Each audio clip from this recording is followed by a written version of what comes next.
Show Rider 102.5 The Game.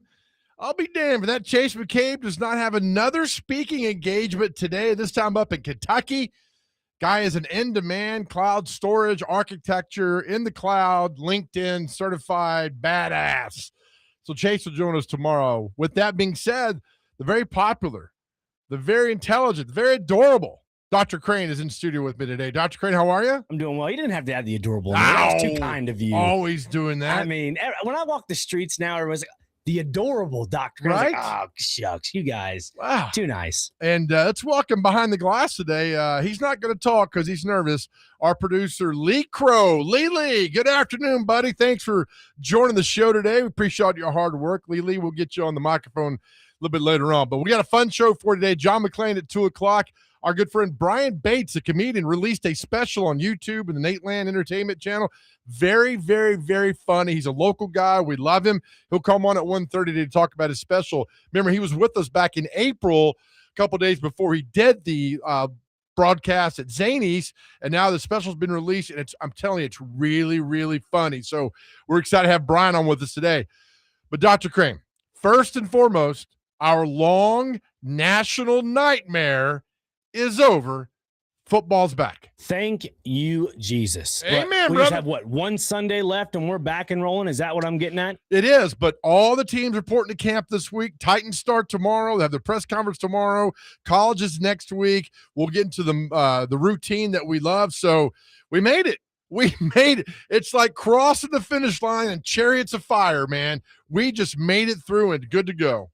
We've seen the end of the tunnel, and it's just bright as day. We see all the stadium lights getting ready. Yeah, all the IT people are getting ready with all the sound bar. All of it. It's gonna be great. It's gonna be fantastic. Can you, while I ramble for a minute, can you find Vangelis? It's one word, Vangelis, the Chariots of Fire theme.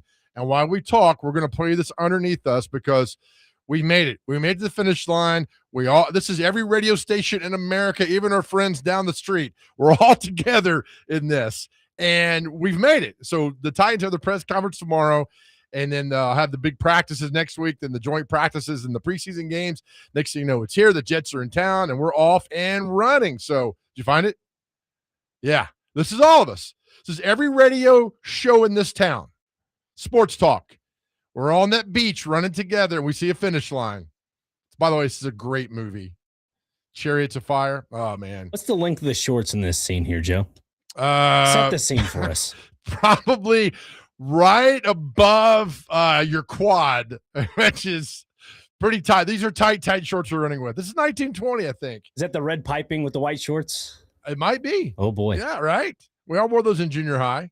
So we've made it, and I'm so excited. So tomorrow the Titans with their presser, and then, look, it's here. I mean, I know it's 1st of September, but, Tennessee takes on, I forget who the first game is. The Titans? No, the Vols.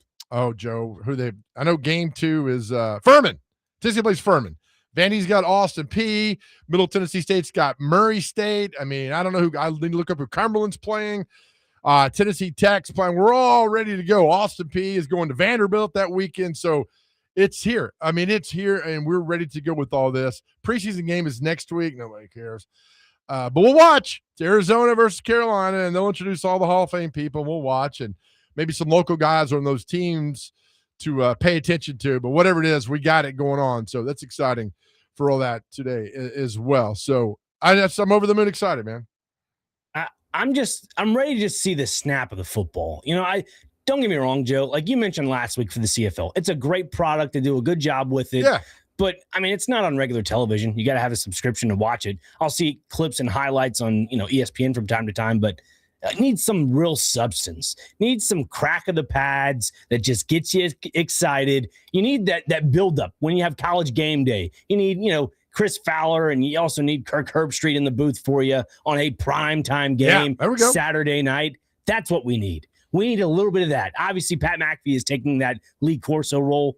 Get the crowd riled up. Let's see the signs. Let's see everybody start making fun of one fan base to another. Right. That's what we're about. I love it. That's America. It is America.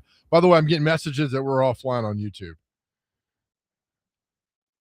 People pay attention to it. We'll get there. Okay, good.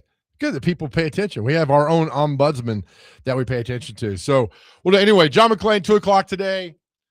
Brian Bates at 1:30 and take your questions, everything. All right, are we ready, Dr. Crane, for our question of the day? Let's roll. So our question of the day is usually, if you're just now listening to the show first time, this nominated sports talk show for best sports talk show in Tennessee. I'm reading a message here. We do some sports, we do some pop culture, we do a lot of nonsense, but we have fun. We're a 3-hour cab ride with you, so we got you covered. So today's question of the day is, and it happened to me twice this weekend. So 615-737-1025, 615-737-1025. Our question of the day is, if you are in a hurry going across town and you get stuck behind this car, what is the worst car to get stuck behind? What is the worst? Now, we've done this question before. What car does a jerk drive? This is not the same. This is what is the worst car to get stuck behind if you're in a hurry and you got somewhere to go? It happened to me twice this weekend. This is why I came up with the question. 615-737-1025. The worst car to get stuck behind, in my opinion, is a Ford Focus. It's nothing against you if you drive a Ford Focus, but when I get stuck behind a Ford Focus, I know I'm going to be late for wherever I'm going. Could be heaven, could be dinner, it could be coming to work. If you drive a Ford Focus, you go below the speed limit, you don't go through the yellow light. It's just, you put on your blinker and you won't go right on red forever. So a Ford Focus is me. I want to hear from you what car you get stuck behind. It's like, oh, my Lord. Dr. Crane, what is the one car you get stuck behind? You know you're going to be late. I don't have an issue with the style of the car or the purpose that it's meant for. Sure. But I do have an issue with this. As I drive behind lifted trucks that the tire is as tall as me, right, and they have a muffler the size of a drain pipe, and it's just blowing out black smoke from the engine. I'm all right with that to some degree, but when I have my windows down and I'm stuck behind the car, guess what happens? Those fumes go into my face. That's more of a me problem than it is the car problem. But again, this is a car that looks like it could eat me, and I'm just standing as tall as the tire. So no thanks. If I wanted to drive a legal monster truck, I'd go and buy one. So they don't move? Are they slow? Yeah, because it's like it's like a horse getting out of the gate at the Kentucky Derby. It takes them easily 5 to 10 miles per hour to kind of get going a little bit. Right. What are we doing? I mean, you're probably getting about 5 miles per gallon. I mean, that thing is, sure, for as tall as it is, the tread of the tire is probably this thick, Joe. Oh, we're talking like the size of my hand or my arm. I mean, so the tires are more expensive than my car. Yeah. Basically. What are we doing? Yeah. I mean, I get it'll probably, be okay with a nail or whatever, but right, minus that, it's still going to be massive. Oh, I love our text line, 615-737-1025. We'll get to a bunch of sports stuff today. The very first one, 9064 says, my opinion remains constant from the first time. A cyclist. I get it, because sometimes these cyclists get in the road. They're not on the sidewalk. I get it. But we got to be. I hate most about cyclists is there is a cyclist lane and they persist to be in the driving lane. Do you get what I'm saying there, Joe? Yeah, right. Don't get me wrong. I love cyclists, but what are we doing if there is a designated lane for you on the right side of the road? Right. I don't understand the logic of being in the middle of the road when there is a cyclist lane on the right side of the road. Oh, I love it. Chad has a great one. It's a Nissan Altima all day in Middle Tennessee. Bonus points if the Altima has a temporary tag and the front fender is missing. Chad, that is fantastic. 9883 says, God, they're rolling in now. Toyota Prius. I'm actually stuck behind one right now, and it's infuriating. That was your car, Dr. Crane, for what kind of car does a jerk drive? In a fun way. These are fun. In a fun way. A Toyota, the Prius, it takes forever. It sounds like a little bit of like a RC car taking off from the green light. Yeah. Like, what are we doing? Give me a little gasoline in there. All right. Scott says any car with an AARP combined with a Vote Mondale bumper sticker on it is the absolute worst. That's a good one. 3569, U-Haul. You just know that driver is going so slow. Very well done. 2298. The old pickup truck where every day is 2298. The old pickup truck where every day is a Sunday drive and something may fall the back and break your windshield. That is great. Hair Metal Henry, our man. The obvious answer is a hearse. A sheriff justice said if they cremated that blank, I'd be kicking Mr. Bandit's butt halfway around the moon. Oh, okay. Smokey and the Bandit reference. One more real quick here. 7268. Begin a job where I drive a car whose speed is monitored on a daily basis. It's any car whose speed is monitored by a GPS.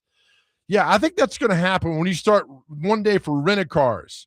They're going to have that like a governor where you can't go past 55 in a 55. That day's coming. Yeah, it's going to be limited for sure. And also with those cyclists you were talking about, Joe. Yeah. There's also the electronic bikes where they have the pedals on them. Like that's a loophole to getting around, being pulled over by police. As long as your bike has pedals, from what I was told, right, you're not going to get pulled over. But those are also a bothersome thing as well. Oh, yeah. Because they're limited on how fast they can go. Yeah. You're talking about 55 miles an hour. They're probably limited to about 25 to 30. Oh. And if you're in a 55 and a 30, what are we doing? Get on the side of the road. 9064 again says, got to change my answer. Any car with Wilson or Williamson County plates. They're always lost both directionally and in driving talent. Well, I'm not going to argue with that too. As well. So anyway, 615-737-1025. What is the worst car to get stuck behind where you're in kind of a hurry across town? We'll read all. We got a ton of these flowing in right now. All right, we come back. Dr. Crane, by the way, Leland's doing a great job. Lee Crow behind the glass doing a great job. He doesn't want to talk, but that's fine. We're not going to call him out. He's doing a great job today back there. So have you seen what the Buffalo Bills have done? I want to get this out here. Buffalo Bills have done something today that is deplorable. That is awful. If you're a Bills fan, I want to hear from you because the Titans ever did this, we would be on this radio airwaves blasting them. We'll tell you what that is. All right, we're off and running. This is the Chase and Big Joe Show brought to you by the Omni Nashville Hotel. We'll be down there Thursday. I will always love going to the Omni, so we'll have a lot of fun there. All right, we'll be right back with more right here, 102.5 The Game.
All right, welcome back into the Chase and Big Joe show right here on 102.5 The Game, brought to you by the Omni Nashville Hotel. It's a Purple Rain Day, 42 years ago today. Outstanding movie, amazing soundtrack was released. Purple Rain. Anybody know Prince's name in that movie? I do not. If you know, comment. You don't win anything except praise from me, but he had a certain name in that movie that they referred to him by the entire movie. 615-737-1025. Phone call there, Dr. Crane. Dustin Yes, in sir. Hopkinsville. Our question of the day, what's the worst car to get stuck behind when you're in a hurry? Dustin, what's happening, man? What's up, brothers? Oh, you know it. Yeah, I second the bikes, man. Like, and I'm not going to be ugly, but I'm not going to be as nice. It's pure ignorance to get out on an open lane highway, anything going over 20, 25 miles per hour on a piece of aluminum that weighs about 25 to 50 pounds, and your body is the outside structure. Come on, guys, get out of the way. Right. It's going to happen. It's not if, it's when. And please wear a helmet on these motorcycles. I've seen too many accidents. Clarksville is wild. These young guys from the military, please wear the helmets, guys, on these things, because people don't drive around you. But the one that I hate getting behind, and I've got a family member who married one who used to be in the Amish community. All right. These Amish buggies, man. And it happens every year. I mean, somebody just gets plowed on one of these Amish buggies and the horse dies, and it's a whole thing. And I don't know. I hate to be morbid, but those Amish buggies, man, it just sitting there like a horse can only go so fast. All right, let me ask you. You live in Kentucky, right? There's no helmet law in Kentucky, right? You know, I don't know, because I love motorcycles. And when I was a young man, we all know my driving record. One time I test drove a Gixxer 750 without a helmet, and I hit 140 at 18 years old. I was ignorant. Good Lord. I wouldn't even get on one now just because I know it's not if, it's when. But I think Kentucky does not have a helmet law. I think you can drive a motorcycle without a helmet. I don't think they do either, but I pulled up on an accident on an off-ramp up here, and a young lady and man died up here in Kentucky. They didn't have helmets on either. Oh, man, I hate that. All right, yeah, so sorry to make the show like that, but yeah, No, it's all Amish right. buggies. Get back to that. Amish buggies. We got Dustin. We're going to write that down, brother. We appreciate you, man. All right, man. Appreciate y'all. All right, thank you. Again, our question today, what's the worst car to get stuck behind when you're in a hurry? All right, let's talk about these Buffalo. We got a lot to talk about today. The Buffalo Bills revealed like a certain city. What do you call these things? They're called the Nickel City. Nickel City. And are they going to wear them like during a special game or something? They're awful. And I don't even know what the helmet is.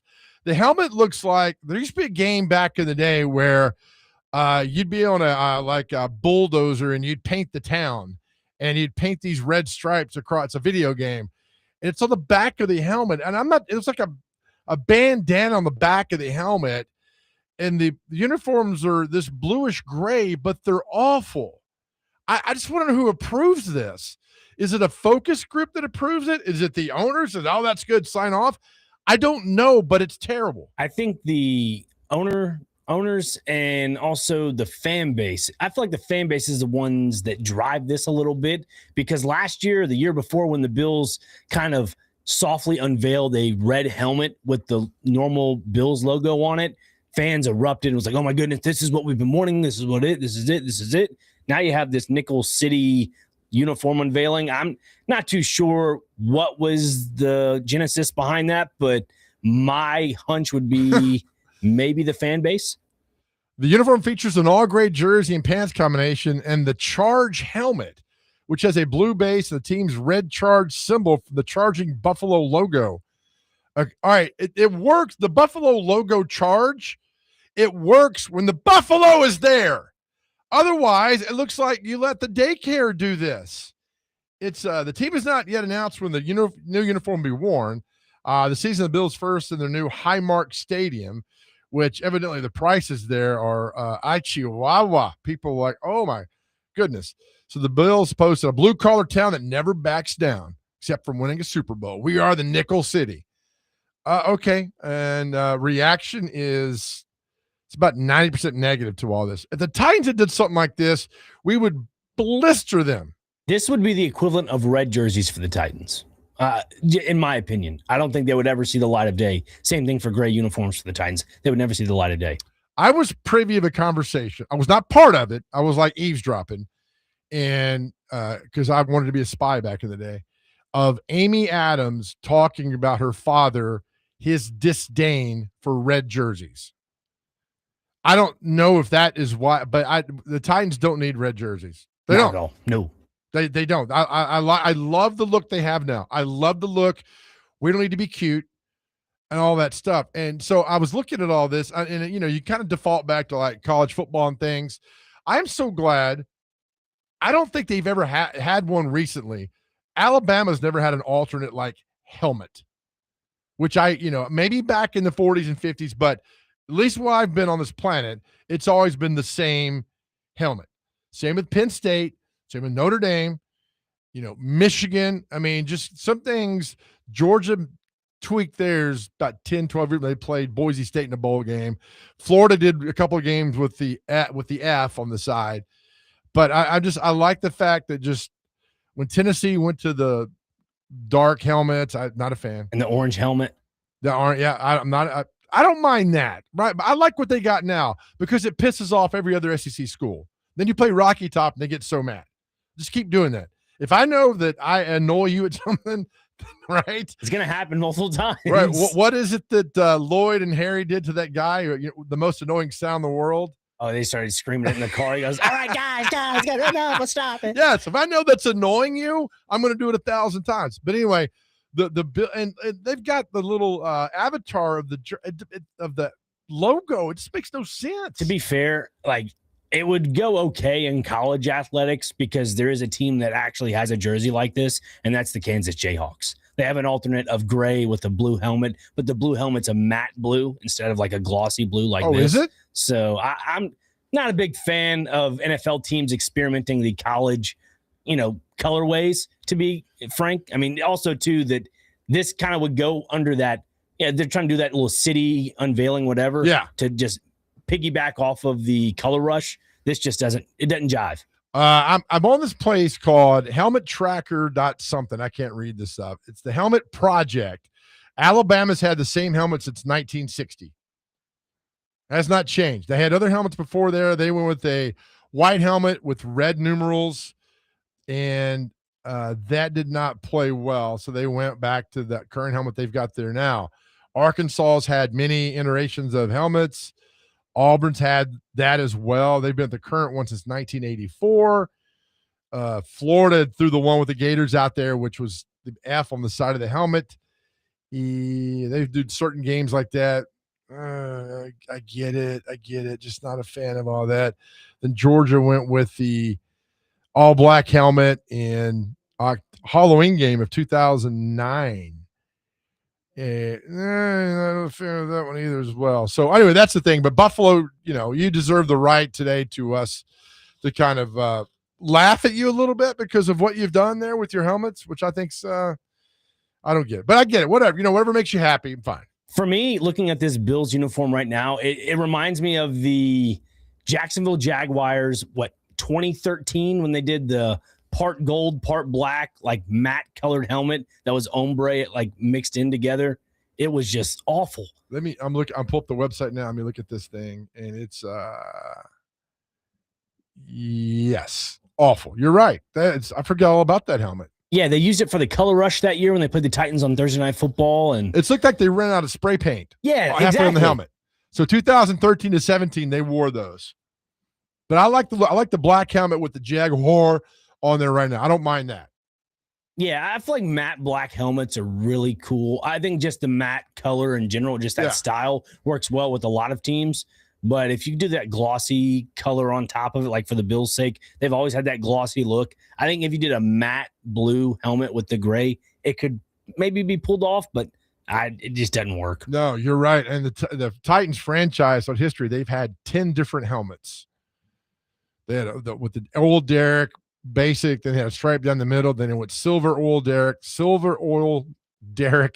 with the stripe, and then finally it led to where they are now with that. So the best helmet for me, Joe, it is the old Derrick, but it was the AFC 50th anniversary where they got put out 50-90 in New England. It was that baby blue, the Columbia blue helmet. Yep. That was the best one.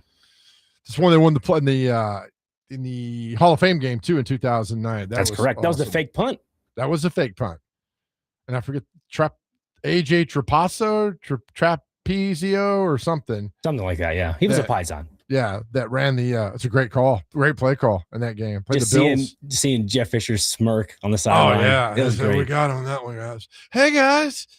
His voice is, Chase and I laughing, his voice has gone from very coach-like to very pleasant, very happy. We're happy in the world with doing that. Yeah, that's the thing. I don't, again, it's all like psycho babble before training camp really gets underway tomorrow to do that. All right, we'll take a break, come back. Again, our question today is, what's the worst car to get stuck behind if you are a jerk? Coming up next, people ask me all the time, who is the biggest, jerk I ever interviewed in sports? And I'm not saying that I laughed today when I saw that this guy is in trouble. I didn't laugh. But when I saw his name, he's the biggest jerk I ever interviewed in sports. Ever. Zach Greinke's number 2. This guy's number 1. And to see that something happened to him, not physical, but in his job today, I kind of chuckled. And I shouldn't do that. I'm better than that. But I'll tell you who it is when we come back. This is the Chase and Big Joe show. Chase McCabe off today. Dr. Crane studio. Big Lee Crow behind the glass producing for us right here on 102.5 The Game, brought to you by the Omni Nashville Hotel.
don't care where we go. I don't care what we do.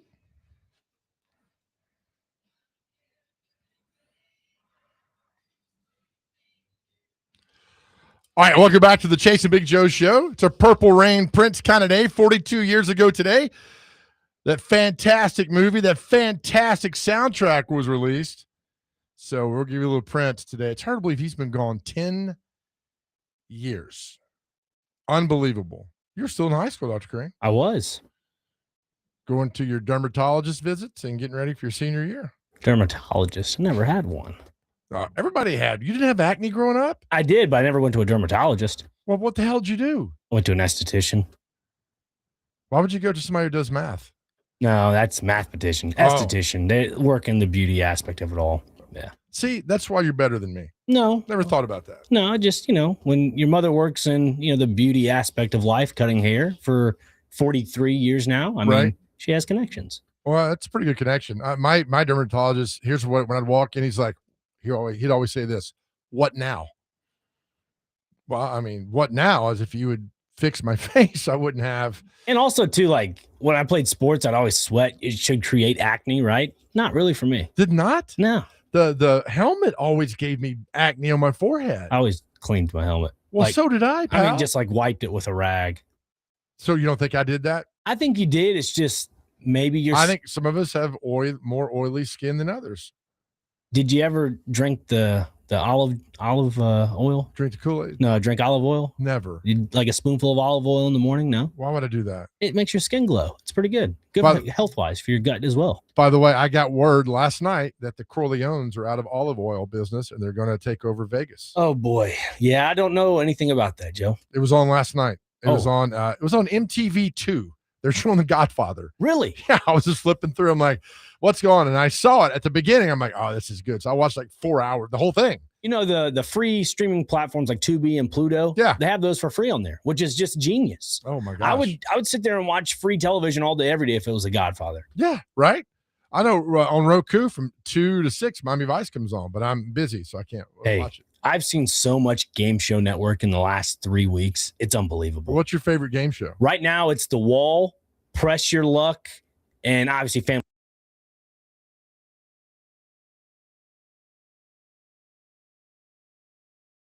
Tasmanian Devil that shows up. Yeah, the little red one. Yeah. Domino's way back in the day had this little, I guess, a stuffed animal. They called it the Noid. Yeah, avoid the Noid. Yeah. So that kind of reminds me of that a little bit. Do they have old Wheel of Fortune on there? Because the old Wheel of Fortune, you'd win like $800 and you could pick your prizes.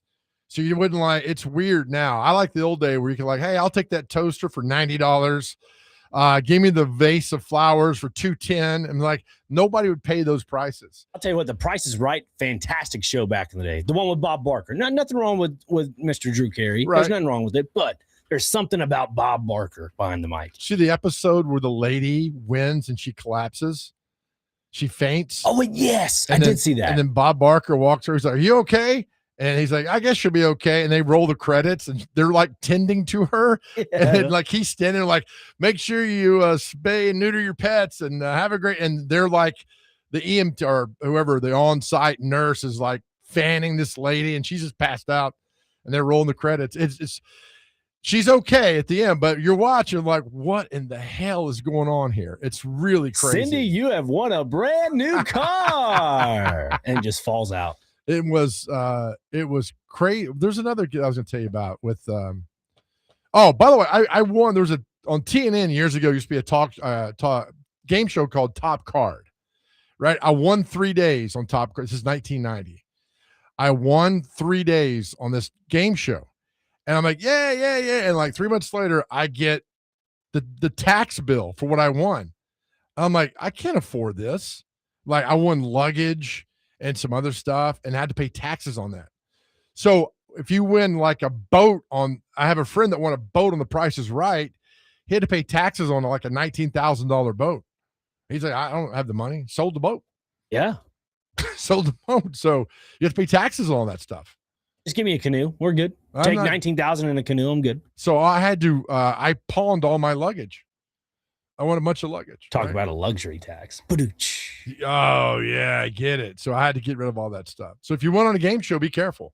See the tangent you got me on now? Sorry, you were saying there was somebody on TV that got you upset. Go ahead. No, you're right. I like the game show talk better.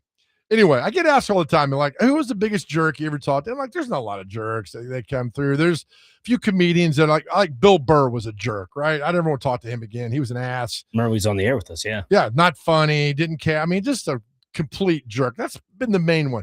In TV world, this guy today got placed on paid administrative leave by North Carolina. Michael Lombardi is one of the biggest jackasses I've ever dealt with in my career in the media, that vaunted amazing career that I didn't have. I got him on the phone one time it was a 2007 or 8 NFL draft, and he was this draft guru. I want to talk about a few things. And I had trouble connecting the phone to the computer. I said, hey, Mr. Lombardi, be about 30 seconds. He said, it better be about 1. I thought he's kidding, right? I said, well, it might be 5 minutes now. He's like, I'm hanging up. He hung up. I called him back. And I said, hey, I think we lost you. He's like, no. You didn't lose me. I don't have time for this. And I said, oh, okay. Then I realized he was being a complete jerk. And I said, all right, give me, we're all about to hook up, make the computer. I don't have time for this. I said, okay, but you scheduled this from like 7:15 to 7:30. It was on a Sunday night. He's like, well, yeah, but this needs to be go. I mean, I got places to do. I said, all right, but again, you scheduled this 7:15 to 7:30. It's gonna be a 10-minute interview. It's like 7:13. I called him early, and he gave one-word answers, gave no analysis. At the end, I'm like, all right, we're good. He hung up. Didn't say bye. I mean, there were other things in the conversation where he was just a complete not garbage. Engaged. Just wasn't engaged at all. Oh, even a little bit further than that. He was just a jerk. I mean, an absolute. So today, he's the GM for North Carolina. Now, North Carolina football from ESPN.com announced that Michael Lombardi, a top aide to Coach Bill Belichick, has been placed on paid admin leave at the university. UNC announced Monday that Lombardi's leave is effective immediately, but did not disclose the other details. The Tar Heels opened their second season of Belichick in just 5 weeks in Dublin, Ireland, against TCU. So here we go. The school's decision stems from a human resources complaint, shocker, filed by a former UNC front office employee, shocker. A source told ESPN's Pete Thamel. Is he the one that got laid off? No, Pete Thamel's still with the. Good, because he's good. There's a pending investigation to the matter, according to the source. Has standard procedure, blah, blah, blah. We're not going to talk any further about this. Lombardi joined Belichick at UNC in December of 2024, reuniting with them. Lombardi has faced scrutiny on multiple occasions during his time in Chapel Hill, including his boast in February 2025 when he said the Tar Heels consider ourselves the 33rd NFL team.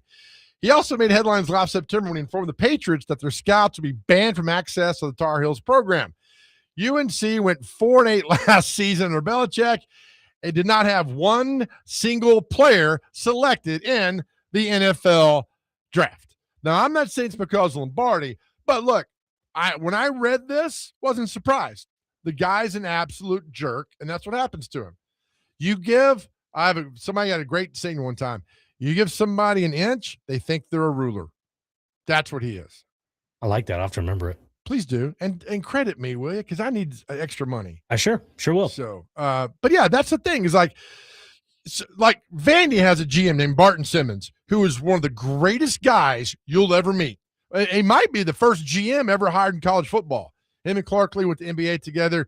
That's your standard. Barton Simmons at Vanderbilt is your standard because he cares more about the kids and university than he does about himself. If Barton Simmons were all about college football, there'd be no problem. But if you don't know who Barton Simmons is, look him up. He's the GM of Vanderbilt football. It's the best hire Clark Lee's ever done. Better than Diego Pavia getting to come to campus is Barton Simmons. On the flip side, Michael Lombardi, who gives college football just an awful name. That guy deserves every bad thing that happens to him because he's just a jerk. And I dealt with it, and others have dealt with it, and you see what happens there for him. So, see you, Lombardi. You're probably getting out before it's anyway because I don't see how Belichick comes back next year. I mean, that team's terrible. The staff's terrible. They're not winning any games. They got pushed around. I love it last year when ESPN went all in. That TCU game, they went all in. I mean, everybody was there. Bowl. Yeah. You're right. Yeah, Michael Jordan was there. Yes. Randy Moss was there. They had an entire box with just A-list celebrities. Yep. And it was Michael Jordan, Randy Moss. I think Robert Gronkowski was there. Yeah. A handful of others. I don't mind Jordan. He's a UNC graduate. Right. I don't mind that. But the others, and TCU beat the snot out of it. I loved every second of it. Sonny Dykes said, just wait. Yeah. And they play again in Ireland on August 29th. Yeah. And that's Dubin, Ireland, for those who just tuned in. Not Dublin, Dubin, Ireland. My big issue I have with North Carolina, and like going back to the football aspect of all this, their quarterback. Left-handed quarterback. They switched to a right-handed quarterback mid-season. Like, you got to have really good tackles to be, I guess, versatile on the offense for them. Yeah. And they're just not good. Their offensive line is just not good. Was that Brad Johnson's son? Is he still hanging around? Is it Mark Johnson, right? Or no, not Mark Johnson. I forget his name. Last name is Johnson, though. He went to A&M. He was at A&M in 23 and now couldn't make it there. Goes to another school. It's a shame because Brad Johnson is his dad who won a Super Bowl. He is now at Georgia Southern, according to Parker. Is he? That's what I was just told. Going around. Can't make it. I'm not gonna compete. I'm gonna go to another school because I don't find my opportunity here. Right now, North Carolina has 4 quarterbacks on the roster. Billy Edwards Jr., graduate transfer from Wisconsin. Miles O'Neal, sophomore transfer, redshirt at A&M.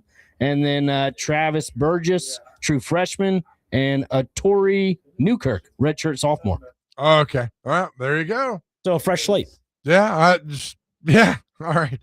It is tough for the success there. And I don't know. I mean, I don't celebrate anybody's failure, but I will Michael Lombardi. You think general manager rejects of the NFL stop getting jobs in college football because of this? I don't. It's a good question, but I think Lombardi's different. I know he was so pompous that he thought he could do it. I'd take the Barton Simmons approach. Take Barton Simmons. That's how you do things, how you win things, how you go about things. Again, Barton Simmons cares more about the players and that university does himself, which is what you want to have. I'm not trying to discredit Pat McAfee's show at all, but I remember Michael Lombardi, before he got hired with North Carolina, did a consistent weekly segment. If it was not weekly, it was daily with Pat McAfee's show. That's right. Do you accredit that show for, I guess, the extra success he got at North Carolina to get the job or no? Is it more the rapport that was there with Bill Belichick previously? I think, it's the Bill Belichick. Yeah, I think, and you're going to get a guy who's in touch with college kids who hadn't been in college in 30, 40 years, whatever. If he treats others the way he treated me, which I don't care. I'm a no-name reporter in Nashville. But if you called me from Miami's, hey, we want to talk about Malik Willis, do you mind coming? I would be very gracious that you asked me to come on. And I would come on. I'd be very nice. We'd have a good time. We'd be funny about it and all that stuff. If you had technical problems, that's all right. Hey, we'll figure it out. That's me. But to be a complete ass about all this, I'm not a fan.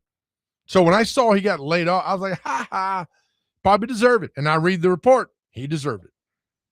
Right? Now, will this be discussed on Parker Kelly's Air Raid podcast? I don't know. We'll find out, I guess, later on this afternoon. I guess we'll. All right, we'll take another break. We'll come back. Again, our question today, we'll get plenty of responses on our text line, 615-737-1025. If you're in a hurry, what is the worst car to be stuck behind? What is the worst car to be stuck behind? Somebody, and I can't find it, I texted and said, a school bus. Yeah, you're not going to, which is good. School buses should go below the speed limit, which is fine. But if you do not go past the stop sign for the school buses. That's a law, all right? We're trying to save kids around Everybody here. does it. There have been some people lately in the extra areas by Southern Hills. They just go blazing right through. Don't the school buses have that arm that sticks out? They do, but some of them just have the stop sign that goes out like the arm, not the full arm. That's the issue that we have. Yeah. We need to update the buses. Look at you, man. Why don't you run for mayor? Nah, I can't do that. You should. I'll support you. I'll get out and I'll do the guerrilla marketing. I'll knock on doors and plant signs and all that. Okay. Wait, I like that. Is there an age limit for mayor in Nashville? Like you can't run for Congress because you're too young. Yeah, you can't run for office till what, 35, right? If you want to be the president. That's president, yeah. And I'm not electing. I love you. I'm not electing a 35-year-old to be president. That's fair. I don't care. I think I'd be 30 to be in the Senate or Congress. Okay. I don't know what Nashville. You're going to run for mayor. 2 years away. 2 years away. We can start campaigning now. When's your birthday? August 19th. All right, so you'll be 28. Mm-hmm. God, I don't even remember 28. I'm trying. I was a disaster then. I'm a disaster now, but I'm more of a disaster back then. The last birthday I remember was my 21st birthday, and I had the flu. Sorry, man. Yeah, and that was the last one I truly remember. All the other ones, they just run together. What about 16? I don't recall my sweet 16. What did I do? First of all, nobody's ever referred to that. I know, but 16. some people say it. I'm just trying to relate to the audience out there. My 16th birthday, I think I was playing football that night. I think it was a Friday. Okay. Because normally my birthday is on a Wednesday or a Friday. That's right. Yeah, Yep. I think it was a Friday. We were at a Friday night football game. Congratulations on that. Thanks. Well done. All right, we will take another break. Sitting in 615. Hair Metal Henry, do you have anything better to do besides texting in today? 615-737-1025. Want to hear from you. What's the worst car to be stuck behind? This is the Chase of Big Joe Show right here on 1025 The Game.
All right, welcome back to the Chasing Big Joe Show. It's a purple rain kind of day here on the Chasing Big Joe Show because 42 years ago today, Purple Rain was released. Great movie. Better soundtrack. Few people texted in, got the right question. There were no prizes being awarded except praise from us about Prince's name in that movie. It was The Kid. Like King Griffey Jr., They called him The Kid. I'm telling you, Purple Rain was just still, I mean, it holds up 42 years later. An amazing movie. All right, our question today is, what's the worst car to get stuck behind? Dylan Antioch says the worst car to be stuck behind would be a cup car. I hope he meant a cop car. I'd like to be stuck behind a cupcake car. It's like you go to Disney and see one of the little, what are they called? The swirling cups? What are the teacups? Teacups. Imagine if you put a teacup on a frame, a car frame, and drive down the road that way. That'd be pretty cool. You know who doesn't do the teacup? Who's that? Me. Do you know why? Why does JoJo not do the teacups? Because I would throw up on you after the first spin. Like Tom Cruise came to me and said, "Hey, can you do Maverick Top Gun?" And I said, "Tommy, once you hit 1G, I'm puking." He goes, "Well, we go to about 7Gs." I'm like, "You're getting 7 rounds of puke. I can't do it." So when you spin around, I'm done. You know what you are, Joe? With those glasses, you're a bald squints Palladorus on the little roller coaster ride they do in Sandlot, and they chew on the chaw, and he's just holding his stomach, and just hurls. Do you know where your carotid artery is? I do. I'm about to stab it. No, you're not. Hair Metal Henry says a Barbie Jeep is the worst car to get stuck behind. They are so slow, and you know how women drivers go. That's Hair Metal Henry, not me. 4704 says the worst car to get stuck behind is the farm tractor pulling a hot tub on a trailer down Broadway on a Saturday night. Dan in Nashville. Dan, you win text of the day, brother. We get it, man. John says, I got behind a skid steer yesterday. Hopefully the first and last time. What's a skid steer? I'm so not down with the lingo. But Dr. Crane, you are. You know, the skid steer, it has like the giant, it's like the giant little shovel on the front of it. It's like a, oh, okay. You know what I'm talking about? Okay, yeah. Gotcha. 4047, I'm stuck behind a big old camper right now. It's driving me crazy.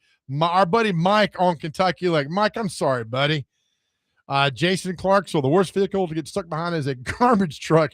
Not only going to be late, but it also smells awful. Yes. Troy, not Tony, in Murfreesboro.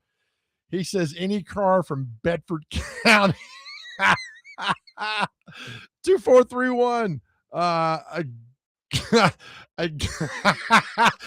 gold Toyota Avalon will add 10 minutes to a 5-minute drive.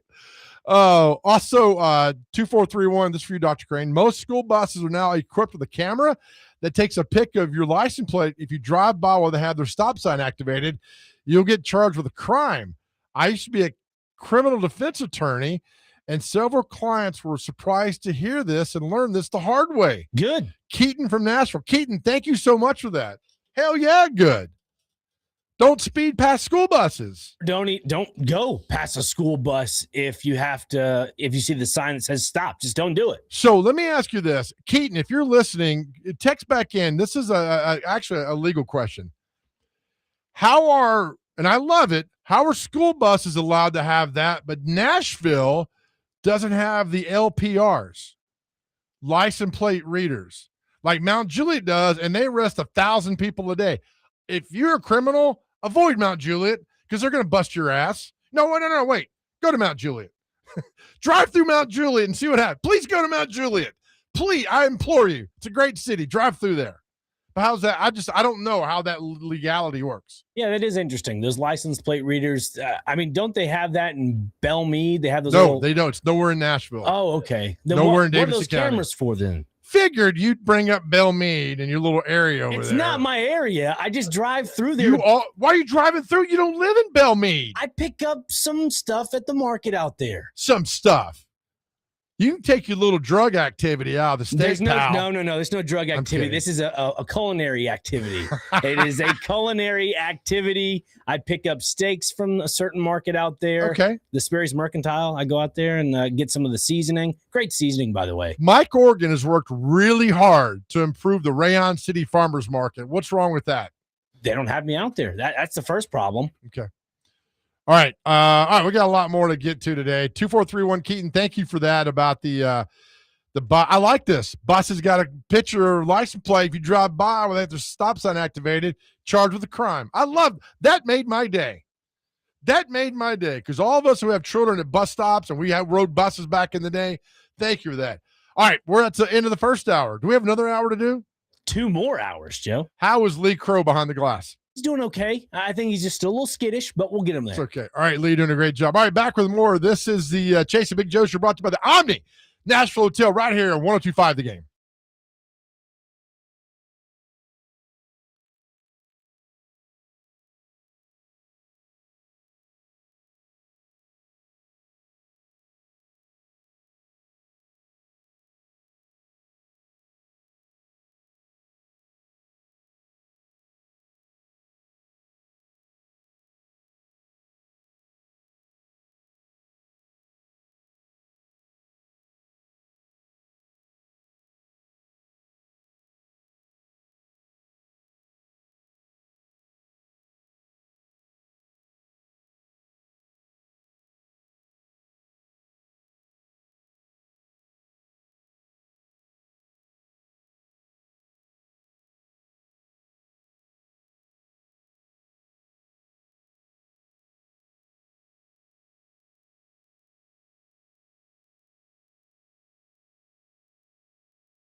All right, welcome into the second hour of the Chase and Big Joe Show right here, 102.5 The Game, brought to you by the Omni Nashville Hotel. We'll be at Bar Lines on Thursday. Chase McCabe, In demand, LinkedIn, cloud storage, architecture. The guy knows it all. He's in Owensboro, Kentucky, today giving a speech.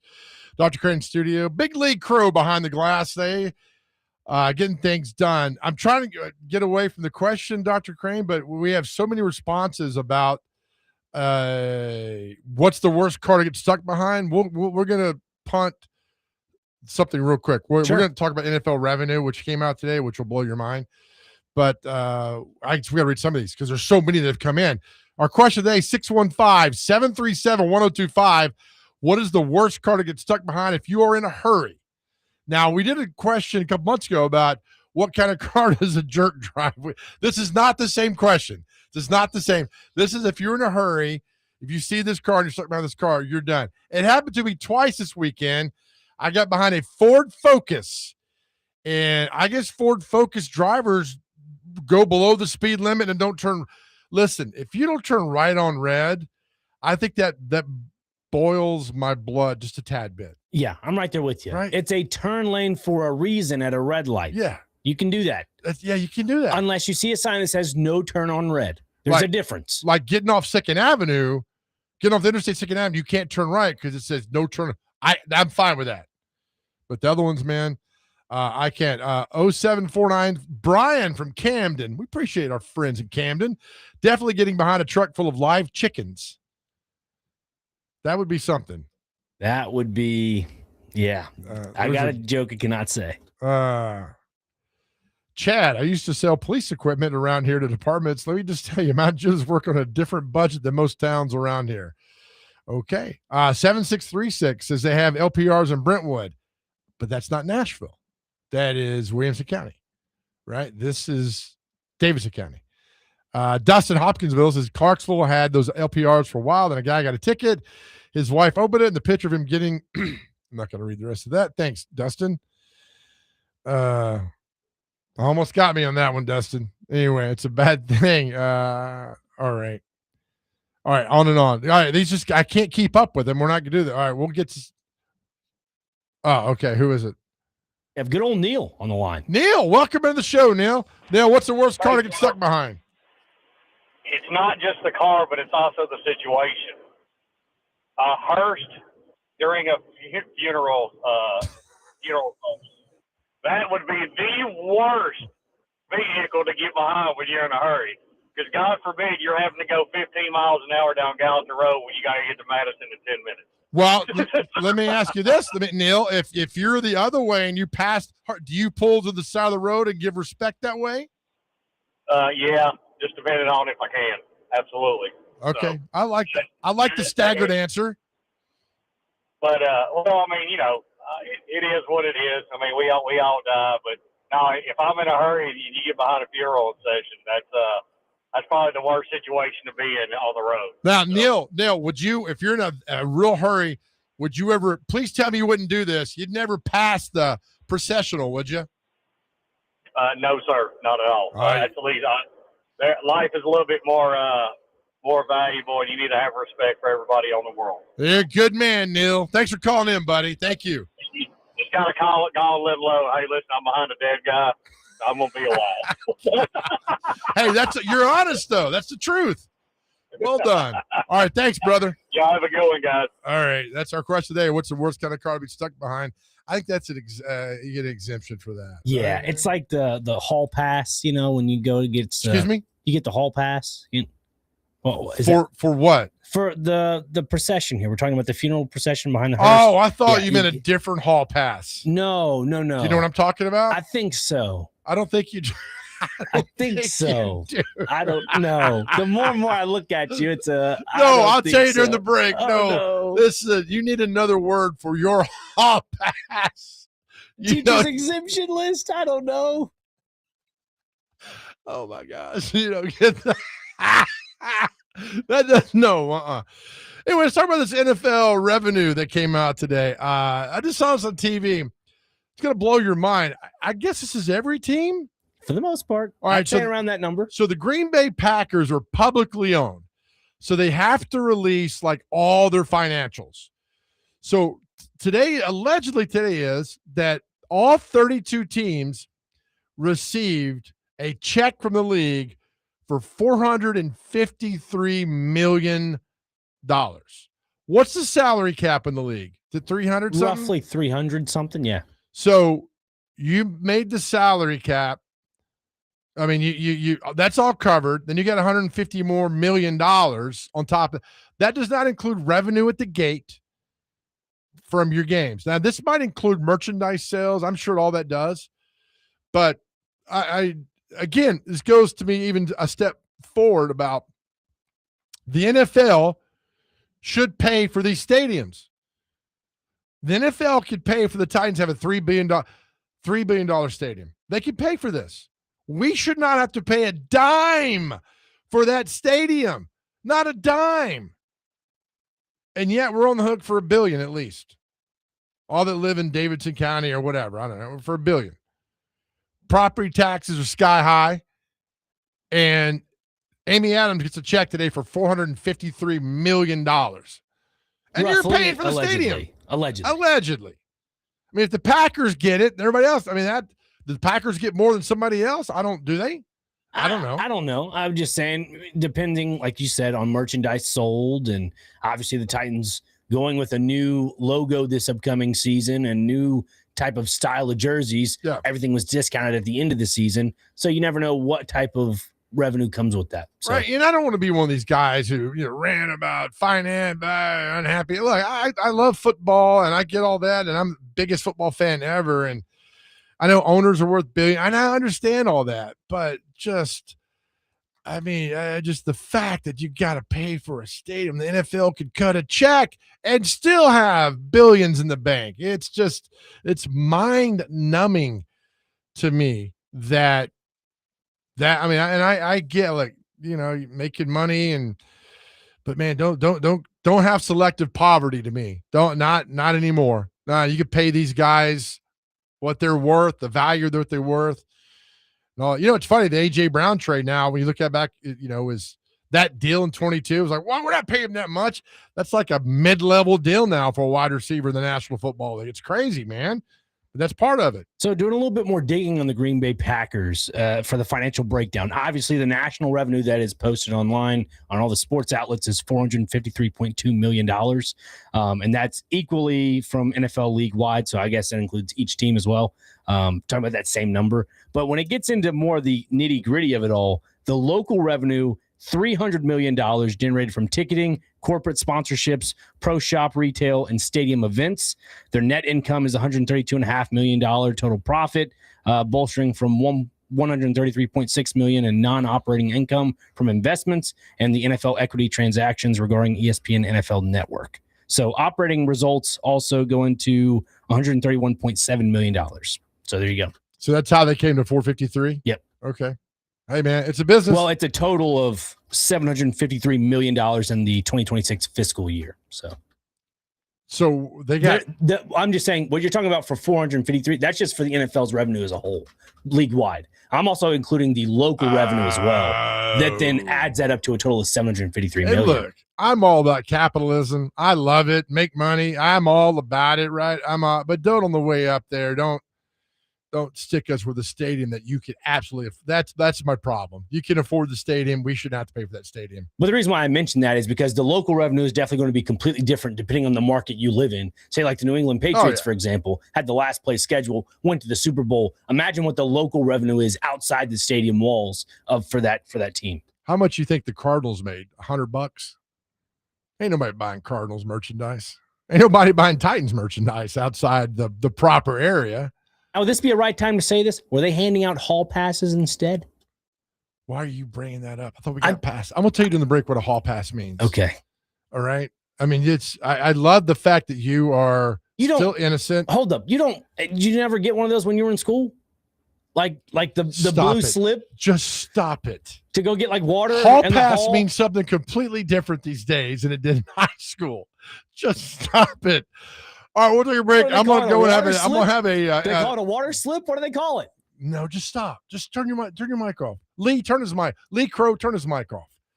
I'm going to go in football when you have like a little breakdown with the coach. It's called a skull session, right? You get in there real quick, have like 10-minute meeting with the coaches. I'm going to have a little skull session with you. I'm going to tell you why This is where the hall pass is. We come back. Titans report to training camp tomorrow. Robert Saleh, and they got lucky because somebody's not going to be at the press conference tomorrow that should be there. Somebody's not going to be there tomorrow to ask the question. We'll tell you what that is and what's that about. Why this question should be asked tomorrow. It's next right here on 102.5 The Game.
All right, welcome back to the Chasing Big Joe show. It's a Purple Rain Day. 42 years ago today, that movie came out.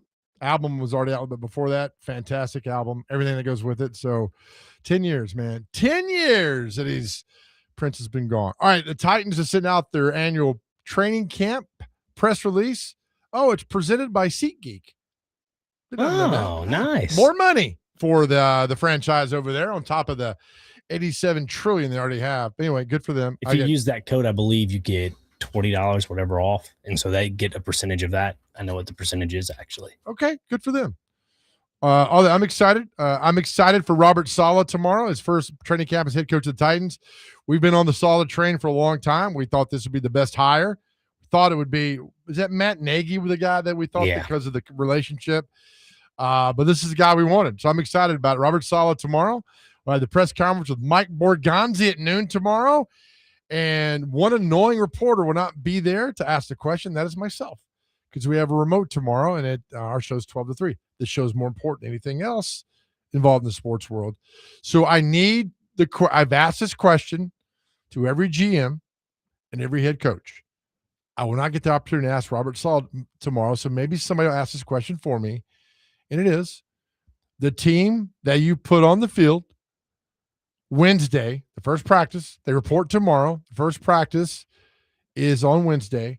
The team that you put on the field on Wednesday, can that team win the Super Bowl? I need that question to be asked. It's a simple question. The team you put on the field on Wednesday, can they win the Super Bowl? If not, why? Tell me why they can't. Now, last year I asked it, and Brinker laughed me off. Borgonzi gave kind of an okay answer. So if you ask me that, and I know my team's not going to win the Super Bowl, I'm like, listen, damn right we are, but we got a long way to go. And to our fans, we need your support. We're going to fight every game, every day to win games. We need you behind us. We can't do this without you. So we need this all together. But we're going to fight, and we're going to get to the Super Bowl. So that's your answer. Or do you want to hear, gosh, well, yeah, hello, tug on your tie. Kind of, you get the Larry David answer, right? From Curb Your Enthusiasm. Maybe you will. A lot of things. I don't know. I don't want to hear that. As a Titans fan, do you want to hear that? Or do you want to hear him say, you're damn right we are. We're going to fight every game. We need your support. Get on the train with us and let's go. I think Robert Saleh could say that. Nobody else would. But I think Robert Saleh would. Am I wrong on this? No, I think you're spot on. And also, too, if someone else asked the question and it's not you in the room, I think it'd be a refreshing, not feeling for a guy like Mike Borgonzi, but hearing it from somebody else, it's like, oh, this isn't, a scheduled programming question. Yeah. You know what I'm saying? Yeah. Also, I feel like I need to apologize to our listeners. No, you don't. No, we move on. We move on. Okay. We move on. Only thing you need to apologize for is being adorable. That's it. And making good pizza. Great pizza, I should say. Thank you. August the 6th. Get ready. Where's this one? Same one. Creve Hall Farmers. Creve Hall. Yeah. August 13th. Titans at San Francisco. Oh. First preseason game. Here? No, at San Francisco. Oh, not traveling out there. Nope. And then Seattle on the 23rd, and then Chicago on the 29th. Aren't all their preseason games away? No, Seattle and Chicago are here. Oh, okay. I don't know where I saw that. Never mind. Yeah, but it's the joint practices which are fun, right? And I think our Jake Lyman's going to be out there doing during training camp. Love it. And then there's are there big something at the stadium this weekend? Is that the event? Oh yeah, open to the public or whatever it is. Yeah. I saw something like that. So yeah, joint practices that are happening. They have a joint practice with the 49ers on Tuesday, August 11th. The Titans return home with their final two preseason outings. The Seahawks will be here. Joint practice on Friday, August 21st. 23rd is the game. And then the Bears. And they have a practice on Thursday, August 27th. If you go to camp, if those are open, go to those joint practices. They're really great. Because I always go back to 2019 when Tom Brady came with the Patriots and carved up the Titans secondary during training camp. Now, I know they lost. They beat Brady in the season game in the playoffs. That's Brady's last game as the Patriots quarterback. I get all that. But, man, watching those guys battle during training camp and a guy like Brady who just carved them up left and right was really, really good. So I hope somebody asks a question tomorrow about, can the Titans win the Super Bowl? It's a simple question, and I want to know the answer. And I'm just always – I've asked all – from Floyd to Jeff to Mike Reinfeld, to Rustin Webster, to Munchak, to Wisenhunt, to Malarkey, to Vrabel. Vrabel did not like my question at all. I really didn't give a damn. By the way, you see the puppy dog you brought to the podium? Unbelievable. We're not stupid, Mike. We're not stupid, all right? I get it. We're not going to get into all that happened, but he brought that puppy dog. Look, and look, I hope the dog got adopted. I really did, because Vrabel's not getting adopted. I'd rather the dog get adopted. Take the dog with you.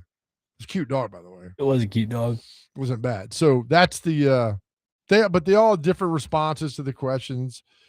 Fisher was like, yeah, but a lot of things happen in the season to determine whether or not you can get there. I get all that stuff, but all the answers are different. So I hope somebody asks Solid and Borgonzi tomorrow if the team they put on the field Wednesday can win the Super Bowl. That's it. Simple question. As they should. Team reports tomorrow. So officially it starts tomorrow.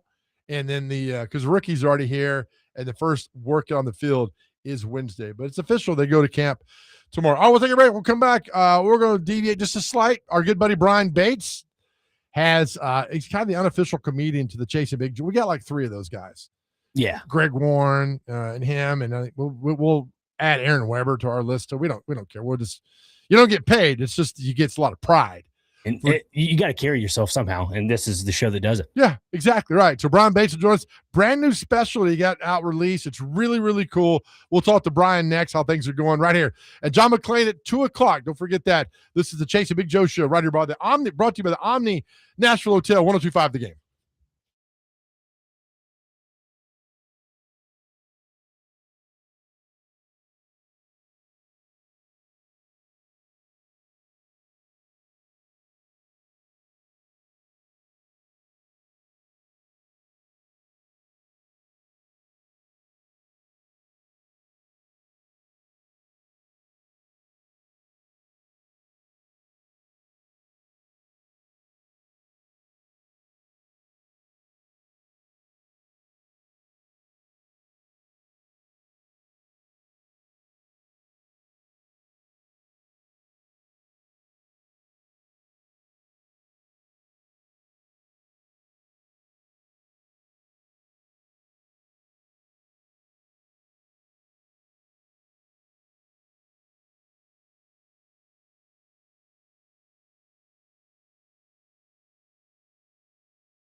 Yeah. Purple Rain Canada. 42 years ago, the movie came out. So we're honoring Prince today by the playing of Purple Rain, the movie. Soundtrack's fantastic. Welcome back to the Chase and Big Joe show right here, 102.5 The Game, brought to you by the Omni Nashville Hotel. Our next guest, we're going to take some credit for his success. Why not? Because we like to hop on bandwagons a lot of time. Let's bring in our good friend Brian Bates. His special just came out this weekend on Nateland Entertainment on YouTube. It is very funny. It's called Worried. Brian joins us now. Brian, good afternoon. How are you, buddy? I'm wonderful. How are you guys doing? We're doing fantastic. I got to tell you, I watched Friday night and I laughed and I laughed and I laughed. I watched part of it again on Sunday and I laughed even more. My question is, do you watch these specials? Because like a lot of us don't like to see us or hear us, but do you watch these specials? Well, this one I did because obviously I wanted it to, look as good as possible. So I was there along the way of the editing process and making sure that, everything looked great. And, but I know what you mean. I don't generally like to watch myself doing stand-up comedy, but in this case I did because I wanted it to be perfect. Oh, and it was. It's very funny again, and it's clean and it's great. And I like the title, Worried. It just because we're all worried about something, right? This or that, or things that go like we want them to go. How did you come up with the Worried title for this special? Well, the first time I ever got called out on it was I was on my senior trip to Panama City Beach, Florida. That's what you did, right back then. And I was down there with a group of friends, and I know it's going to shock you, Joe, but I didn't have much game back then. So in my mind, we're talking to these girls, and in my mind, I'm just going to be cool. Like I'm going to throw off this vibe of I don't even care to be here. Like whatever. That's what I think I'm putting off. Like whatever. And out of the blue, one of these girls points at me and goes, "This guy looks worried." And they all start laughing and dying laughing. And I was so embarrassed. And the whole weekend, they called me Worried. Oh, yes. That's my name. Those girls, by the way, Joe, went to McGavick High School. Yes. They know what's going on.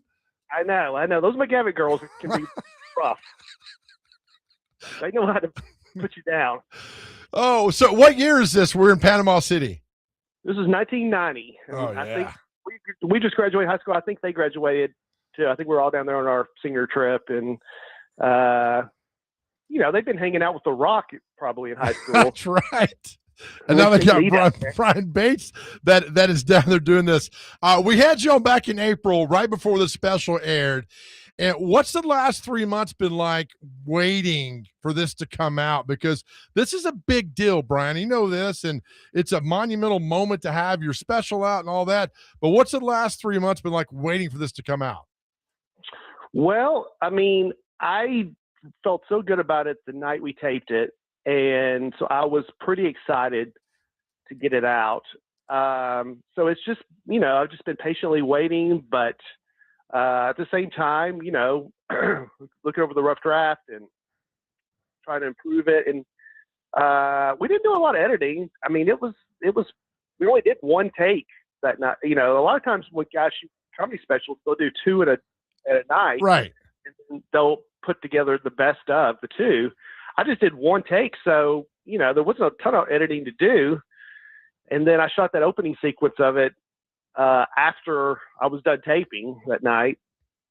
But, I guess the answer is the last month or so, I have been purposely not doing any material from that special at my shows because I want the special to do so well that everybody who's come to my shows has already seen those jokes. You know what I mean? Yes, absolutely.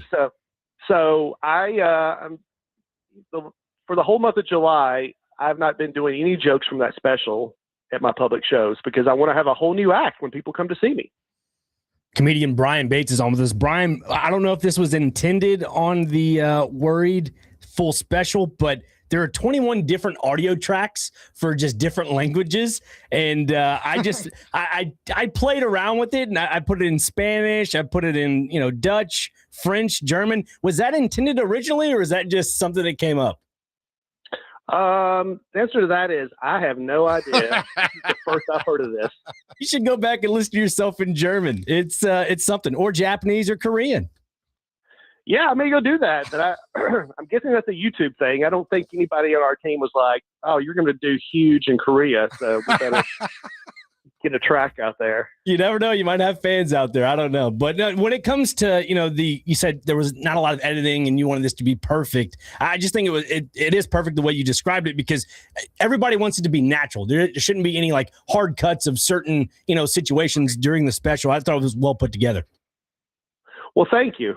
Thank you. That's it's risky just doing one take, because if the crowd's not great, you're stuck with them. But that audience was awesome, and it was just an easy edit because it was all in the moment.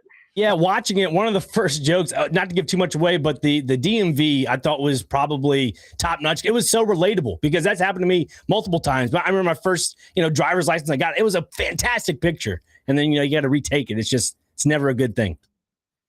Yeah, that was over the DMV in East Nashville, and they were so busy, and this lady just pushed me toward a kiosk, and I didn't know what I was doing, and then all of a sudden, bam, it's time for the photo, and I'm like, what in the world? So I don't want to give it away anymore. I want people to go watch the special, but yeah, so many of those stories happen here in Nashville. I think it's great. Brian Bates is with us. A special just released on the Nateland Entertainment YouTube channel. How was you?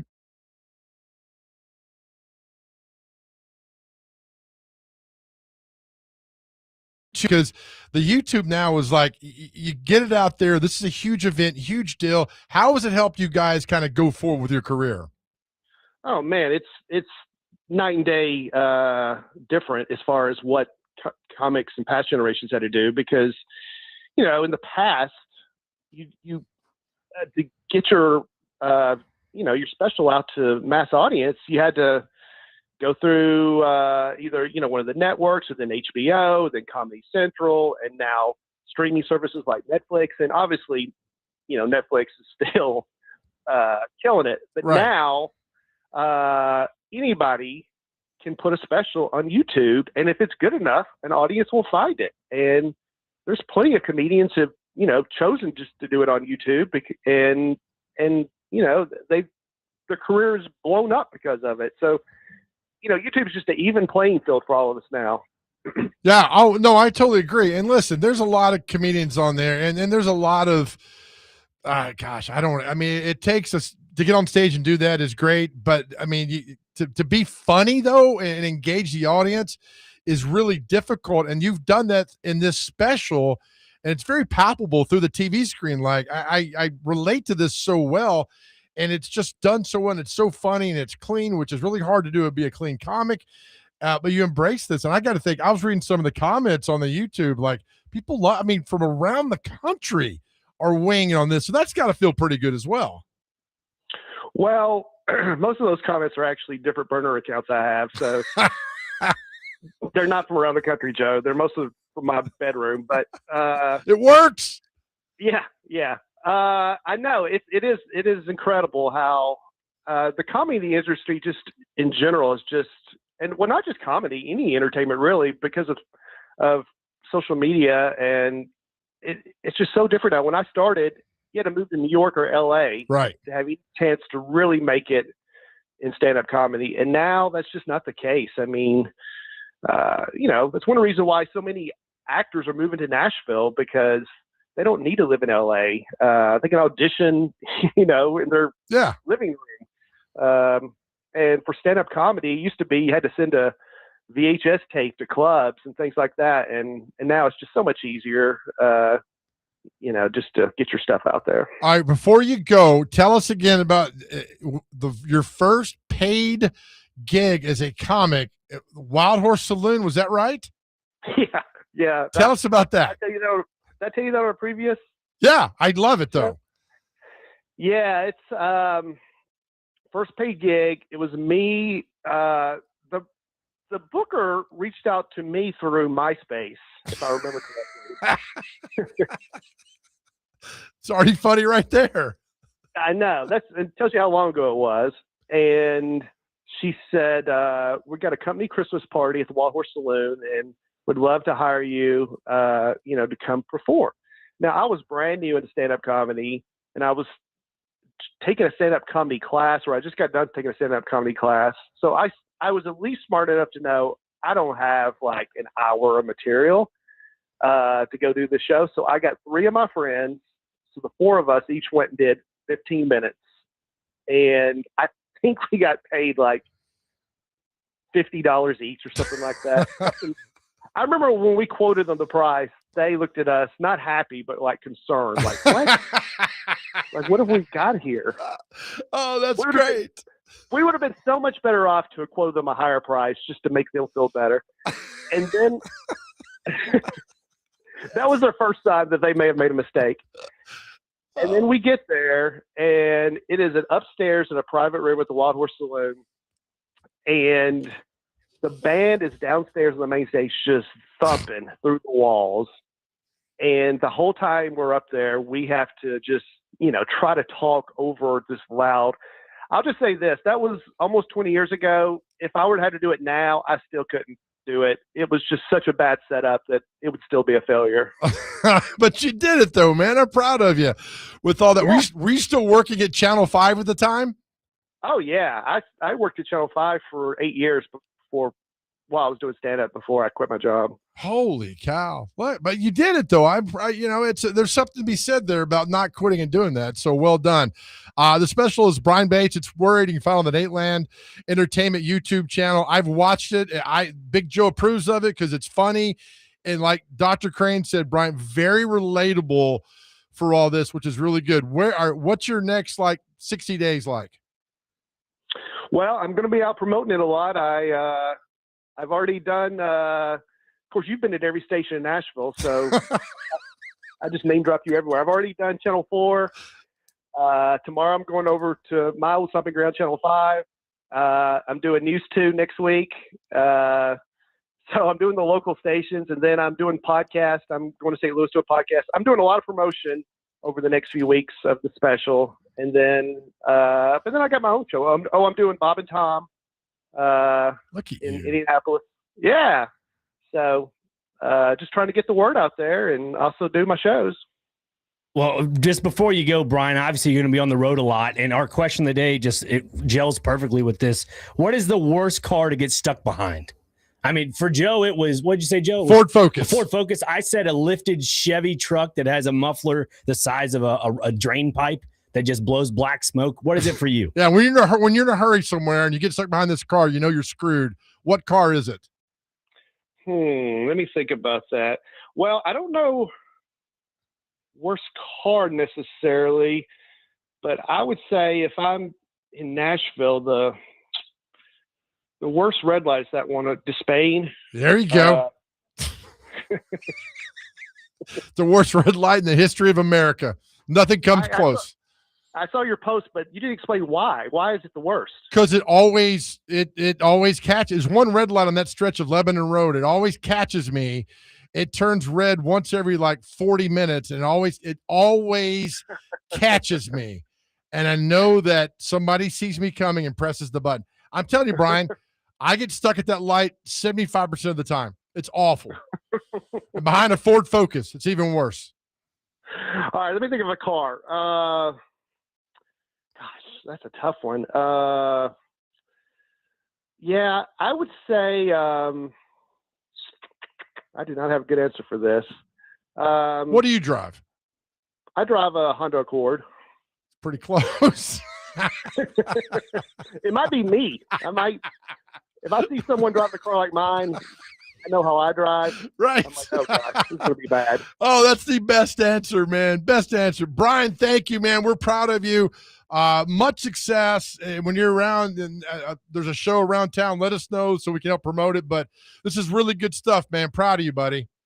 Well, thank you so much. Everyone go watch the special. We'll do that. Thank you. Brian Bates, the special is Worried on the Nateland Entertainment YouTube channel. He's a local guy in Nashville, or a Middle Tennessee guy. With the Lebanon High School, but we'll embrace him. He is one of the unofficial comedians of the Chase and Big Joe show.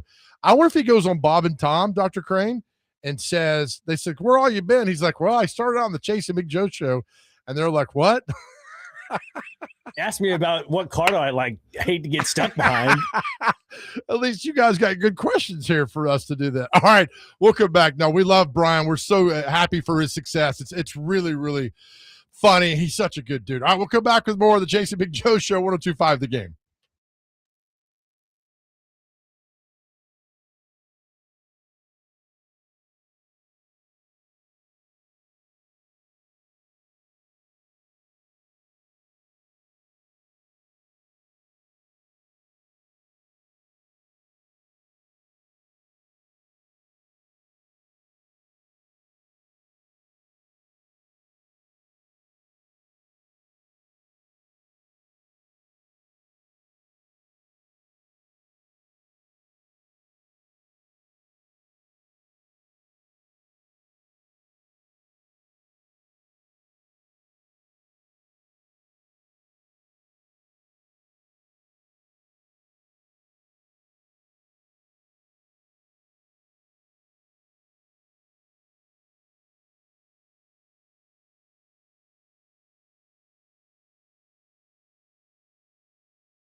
All right, welcome back to the Jason Big Joe Show. It's a Purple Rain kind of day.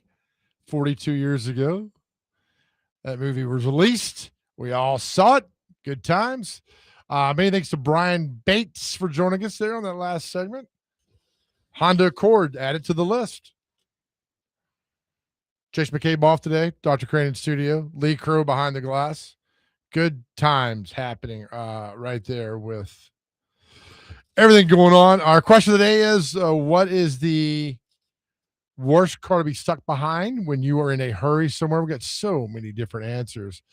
But now we're on the back to the bus question, Dr. Crane, about passing a bus with a stop sign, which is a no-no. And we got a lot. We're trying to figure out if you can get a ticket or charge with something about if you pass a school bus. I can't find the original text that we got there, but There's a lot of people weighing in and said you can't. It's not a criminal offense. Oh, it's not? Yeah. Well, to me, it is. Yeah. If there's a kid passing the street and you're going to go past the stop sign, are we going to like allow that? This guy 3114 says, have family in law enforcement as well as I used to be until an injury. And they've told me that you cannot get a criminal charge for passing a school bus. Don't go to your driving record. Again, as you're not identified as a driver. What? As a bus camera capturing the license plate does not identify the driver of a vehicle, and you cannot get a criminal charge without proof you were driving.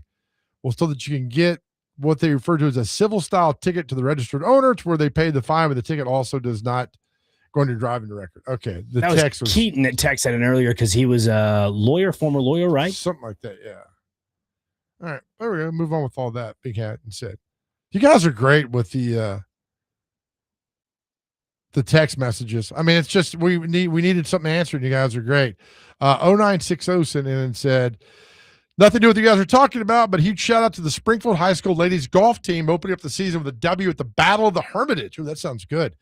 These ladies won the team event shooting a 149 and won the individual low score of the women's division with the 68 -4. Go Jackets. All right, 0960. Congratulations to the Springfield High School ladies golf team. Well done. I couldn't shoot they shot a 68 and 81. I'd shoot the 81 on the front nine. You golf? Yeah, occasionally. I golf about 5 times a year, but I can still hit it below 100. There's no way. Yeah. I would take you out tomorrow. We'll go to Nashville Village tomorrow. You don't hit, you hit over 100. I'll hit under 100. I bet you my life savings. Well, that's $8, so sure. 13. Sorry. Jerk. With 2 cents. That you would not shoot under 100. We'll go to Nashville Village tomorrow. You think you could shoot under 100? Yeah. No hesitation. I'm a natural athlete. I'm all around. My brother and dad are golfers. I've learned enough from them. Could you survive on the game show Survivor? Yeah, probably. As our intern back here says, no, I absolutely can. I think you could. Thank you. I think you could. What about the one what's naked and afraid, or what is that? I will not do. No, hell no. I'm not doing that. He's 12 other contestants butt naked? No, I'm good. No. There's one scene where a centipede crawled over this lady's foot, and I'm like, I'm out. Nope. I'm out. I'm not doing that. And if you could do that, that's fantastic. But I'm not letting a centipede. Do you know when I lived in Hawaii, we had centipedes that were like 2 feet long? They climb on the wall. It used to freak me and my mom out. It's terrible. That's like a horror movie. It is. That's why I will not go to Australia. I am not going to Australia. Joe doesn't want to go down under is what it sounds like. Australia. Tasmanian devils, kangaroos. Did you have a good weekend, buddy? It was all right. Just real busy. Good times. I went Third and Lindsley Saturday night and saw Guilty Pleasures. It's a very good 80s cover band. Did you really? It's a good time. Bunch of friends had a good time over there. Saw a picture of you online. You look great. Lee Crow was there. Our producer today was there. Lee, you want to say something? No, he's quiet. He is. Still too shy. He's not going to say anything. Anyway, back to Australia. I'm not going to Australia. I'm not doing it. I'm not. I've seen too many creepy crawler things. No, you know, snakes. Flush the toilet goes the other way. Does it really? Mm-hmm. Interesting. So counterclockwise. Would you ever own a mongoose? Because can't they like kill snakes? I mean, I think we all have owned a mongoose at some point, right? The motorbikes, mongoose. You ever heard of that brand? No, I haven't. Yeah, I'm talking about the actual motorbike. Is it marsupial? What is a mongoose considered? I really don't know. A mammal? I don't know. I don't know. But they take down snakes, right? Like the honey badger? Well, by the way, the honey badger nickname for Tyrann Mathieu was correct. Amazing. What a great nickname. So the mongoose is a small, quick, meat-eating animal known for its hunting snakes and popular bicycle brand, the one I was telling you about, and also a software tool on a certain website. So there you go. Go back to the beginning. I'm more concerned about how a badass a mongoose is. It can take down a snake. It says a small, quick, meat-eating animal known for hunting snakes and is also a popular bicycle brand. Wouldn't that be a great dating profile for the mongoose? Just a username. Read it again. Mongoose Slayer. Yeah. No, read it again. Mongoose. The mongoose is a small, quick, meat-eating animal known for hunting snakes, a popular bicycle brand as well. The mongoose might have the best dating bio profile out there. I mean, nothing comes close. Like the snake is like, hey, give me a chance. I screwed up in the Garden of Eden. I'm not a bad guy. After all, give me a chance. And then the mongoose, then you swipe on that, and then the mongoose is like, hey man, I'm a quick meat-eating dude that takes down snakes. And I'll give you the good apple, not the bad apple. Right. That's cool. By the way, elephants, do you know elephants look at us the same way we look at dogs? Yeah. And also I found out on Jeopardy that the toughest animal to ride is an elephant. Well, how are you getting up there? Exactly. I mean, I see people ride elephants like on safaris, but tough, like getting up there, or tough like the journey is tough? I think getting up there, because, some people that are at zoos, they can train elephants to, kind of go down on the floor. Right. And then you can kind of get, like, I guess, a ladder and hop on the elephant that way. Right. But they said it's the toughest animal to ride. I think I'd love to have an elephant. I think they're sweet. That'd be fun. I mean, they're. But they said the second one was the toughest? A camel. Well, camels, really, I guess it's part of getting up there, would it not be? It has to be. It has to be. I think that's the thing of getting up there, the camel getting up there and doing that. I think the toughest animal to ride is a damn bull. Oh, yeah, for sure. I mean, yeah. PBR is going to be here, by the way, in August. Do you know yesterday on Channel 5, I got home from church, I turned the TV on, they had a whole hour show of PBR from 11 to 12. And they talked about Nashville, how Nashville traded for a bull rider. And this guy's supposed to be really good. Yeah. I mean, look, Nashville Stampede has one of the more, I'd say, deeper rosters, in my opinion. A lot of them are Brazilian based. You have. Yes. So, I mean, I'm going to be there, so you're going to see it. But it's August, I believe, 14th through the 16th. All right. Friday, Saturday, Sunday. Can you get us tickets? Yeah, I don't see why not. We get them through the station. I mean, you're the PBR guy around here. Right. I like that. All right. So let's work on the mongoose. He's a quick meat-eating animal that hunts down snakes. The best animal dating profile. I mean, why would you not? I mean, that's perfect, right? Snakes pass. All right. Are we still in the air? Coming up next, we'll have our good friend John McClain will join us. This is we're here, man. Football is here. Look forward to talking to John. That's all next. It's the Chasing Big Joe show right here on 102.5 The Game.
All right, welcome to the third hour of the Chase and Big Joe show right here on 102.5 The Game. Chase McCabe off today, be back tomorrow. Dr. Crane in here with me, Lee Crow behind the board. As we always do on Mondays, one of our favorite times of the week, we bring in the legend himself, John McClain, to join the show. John, good afternoon. How are you? I'm doing great. Looking forward to the start of my 50th training camp. And I was just thinking my first one in 1977 with the Houston Oilers. And my bosses told me do not come back without an interview with Dan Pastorini. Dan, their quarterback, who was an actor in his sixth year. I'm sorry. He had a boat wreck while he was in an official boat race, and it had killed 2 people. And Dan did not talk to the media, and so they told me to get an interview. And I had never met him. I covered the hockey team here, the original Houston Aeros, and I went. And when I asked Dan if I could get a minute with him, he said yes. Tonight after the meetings, meet me in the lobby. He gave me a great interview. Bosses told me they didn't think I would have ever covered the Oilers if I had not gotten an interview with Dan. And now is a good friend who we are doing a documentary on that we hope to have out in 2008, 27, or early 28. He has led the most interesting life on and off the field than any player I've ever met. And I thought about the first time I went in the locker room and I was walking around, I see these 2, a linebacker and a free safety, who had become best friends. Both of them became NFL general managers. Mike Reinfeldt of the Titans and Ted Thompson of the Packers. And they've been thinking back to a lot of those times 50 years ago when I was a scared kid going into to NFL training camp for the first time. And Bub Phillips was the coach. And I've told this before, but I got to tell it again. He had a little separate room for the media. They were Stephen F. Austin University in Nacogdoches. It was a dump. They stayed 1 year. Back then, all training camps were dumps. Owners didn't do squat for players and coaches back then. But when we went in for Bum's first press conference, I noticed all the media was at the end of this long table. And I didn't. So I sat by where Bum would be when he came in. He was in the end seat. So I sat right next to him. And he comes in, it's been a hot 2 days, 6 hours, everybody's sweating like crazy. He goes over, gets out Budweiser, passes it around to anybody that wants it. He sits in that seat right next to me. I see him take a long chug of Bud, and then he reaches under the table and he's doing something, I don't know what it is. And he leans back, puts his chair up against the glass behind him, and sticks to the dirtiest, stinkiest feet I have ever been close to, including my own, on that table right in front of me. And I hold my breath and I look down, and all of the media laughing their asses off because the rookie got it. So the next practice at news conference, I was the first one at the opposite end. Oh, that's fantastic. That's crazy. By the way, Dan Pastorini is a great trivia question. You probably know this. They invented the quarterback flak jacket for Dan Pastorini. Byron Dodgers, that's a big part of our documentary. He got hurt really bad in 1979. Excuse me, when they went to their second consecutive AFC championship game and lost to Pittsburgh, but he was in the hospital with broken ribs. And in the middle of the night, he can barely see that a guy comes in, and he's carrying a baseball bat. And Dan's wondering if it's an irate husband. And then another guy comes in, and the first one said, "Mr. Pastorini, I'm sorry to do this." And Dan's about to looking for the button to hit the nurses, and he can't find it. But the guy turns on the light. Dan's blinded. One guy holds his arm straight up in the air like the police got a gun on him. And the other one takes out his bat and starts beating the hell out of this other guy's ribs. And Pastor Andy's like, what the hell? Am I on drugs? What is going on here? And it turned out Byron Dodges from Houston had managed this contraption to go around ribs of players, and he couldn't get anybody to respond. And we had written it. Dan was in the hospital, one hospital, and they found him. And that's why the plain jacket got invented. Holy cow. John McClain is with us. John, with your 50th, training camp going on, is it kind of crazy now that we don't have holdouts the same way they had back in the day?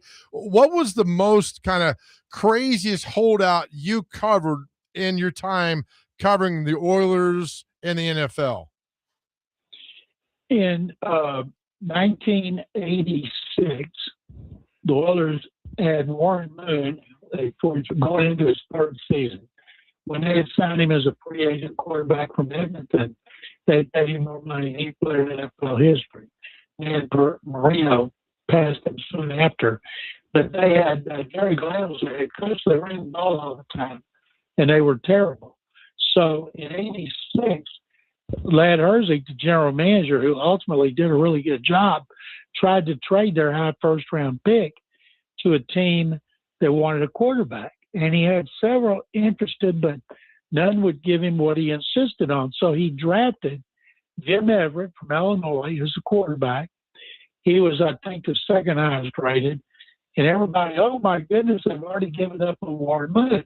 Well, the idea was to get him and then try to trade him before the trading deadline, which back then was the first Tuesday in October. And he talked to the media, told a bunch of lies to the media. He got Green Bay to agree to a deal, backed out of it. They filed a grievance because he got the 49ers and the Rams, and the 49ers acted like they were interested, even though they had Montana and Young. I don't know why, but he leaked enough stories for the Rams to panic. And first Everett had to sign. And so he and his agent, Marvin Demoff, came to Houston, went to Bud Adams' office, and the media was there all day. It went on from the morning till night, and we couldn't be in the office, so we were on the ground floor, and a lot of media were coming in shifts. We were sending out for pizzas. Finally, they got the deal done, and he was traded to the Rams, and they got enough in that trade to become a seventh consecutive year playoff team, more than any team in the NFL. And the other one, the next year, Alonzo Highsmith from Miami was their third overall pick, and he held out forever. Finally, the trading deadline was coming. He and his agent, the late Robert Fraley, who died in a plane crash with one of his clients, Payne Stewart, great golfer and U.S. Open winner, they were here, and they were staked out at what we call the old Astrodome Marriott. And they had kicked the media out of the lobby, and they kicked the media off the premises, so you had to stand in a busy street along the curb. So I went up there, and I went in. Security goes, "You can't come in here." I said, "I'm getting a room."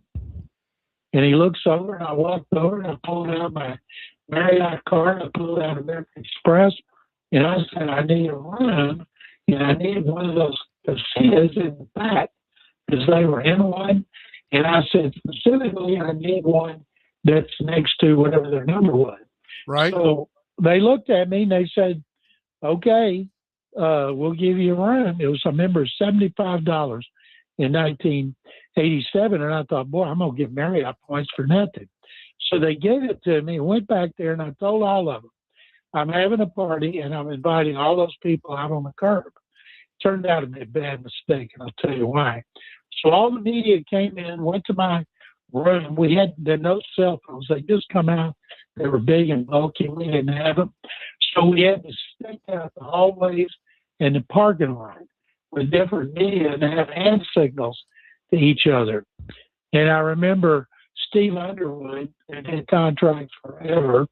Steve Underwood comes out of the casino. We run up to him, And he goes, I can't talk. I got to go to my daughter's softball game. The car speeds away.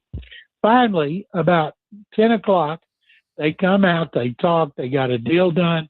I run to my room to dictate a quick story. And my competition from the Houston Post, Ray Buck, is on my phone calling his story. I yanked it out of his phone, hung up, and said, get your own bleeping phone.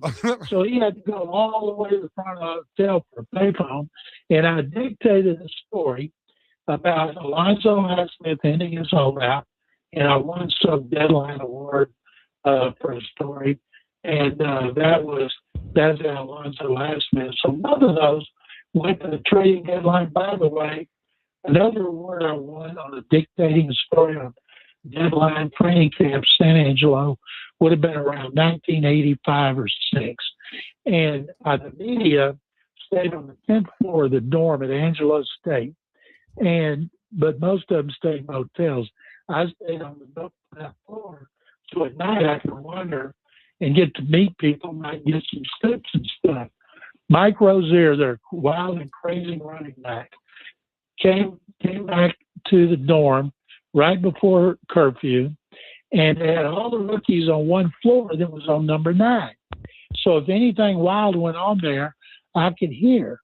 So all of a sudden, right before curfew, and they had one black and white TV in a lounge area right off the 2 elevators, Rozier has gone to the circus and talked the guy into bringing his pet leopard to the dorm to play a rookie to scare the rookies. Oh my God. So the leopard's name was Cowboy. Oh God. And so the doors open, and I don't know any of this. I just hear screaming and running and jumping, and I mean literally guys screaming. And nobody shot anybody back then in schools or churches or anything. So I ran down one floor, ran down the hallway, and a rookie screaming, "A lion's in the dorm! A lion's in the dorm!" And I go down there and I see Cowboy, but they put his muzzle on him. But the poor leopard was scared to death. Players were on file cabinets. They run down the stairwells.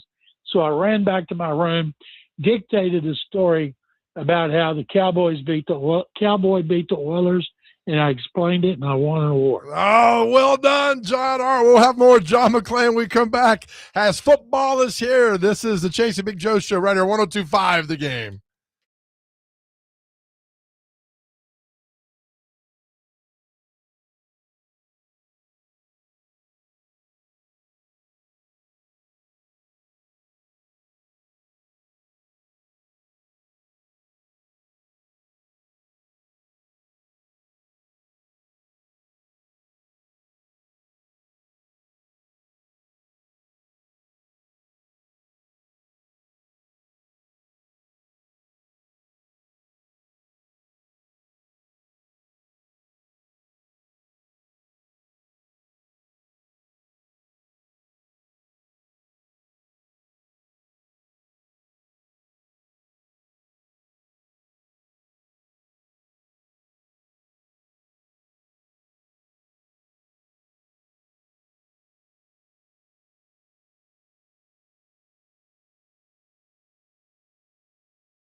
All right, welcome back to the Chase and Big Joe show right here on 102.5 The Game. Continue our conversation with John McClain. John, I wanted to ask you this.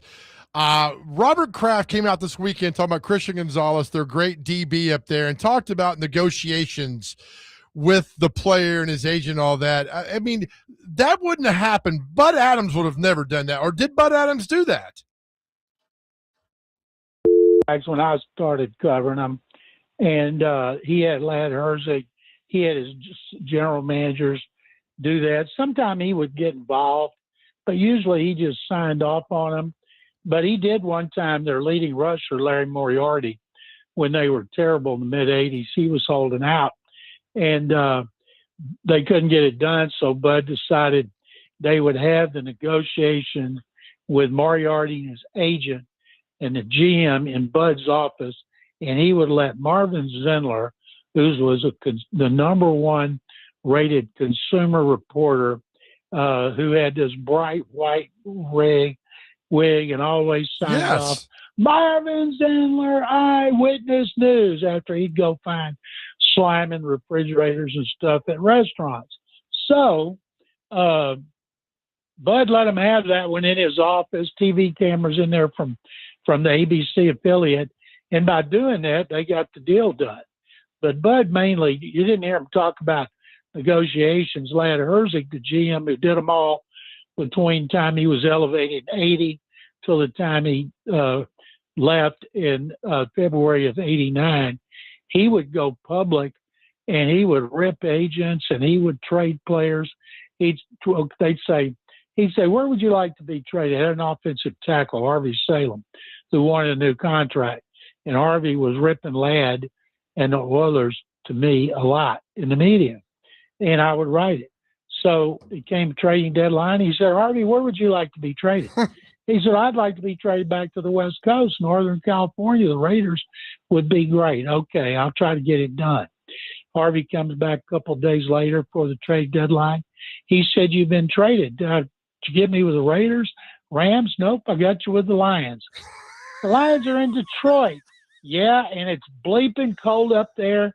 You got me in a Chronicle. I got you. Now get your ass out of here and go freeze it off in Detroit. Things like that. And Herzig was one time, he was involved with an agent. I can't disclose much of this. Okay. With an agent, during training camp, he had come back, and I heard it was a big holdout with a top player, and I came back. And back then, you could just walk into their office. Today, you get tased if you tried that. And so I went up. It was on a Sunday. They played Saturday night and went back to training camp in San Angelo. And so I walk in there, and I sit in a chair outside his office.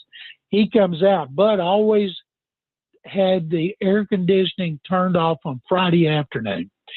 And if you had to do any work in the offices on the weekend, you were dying.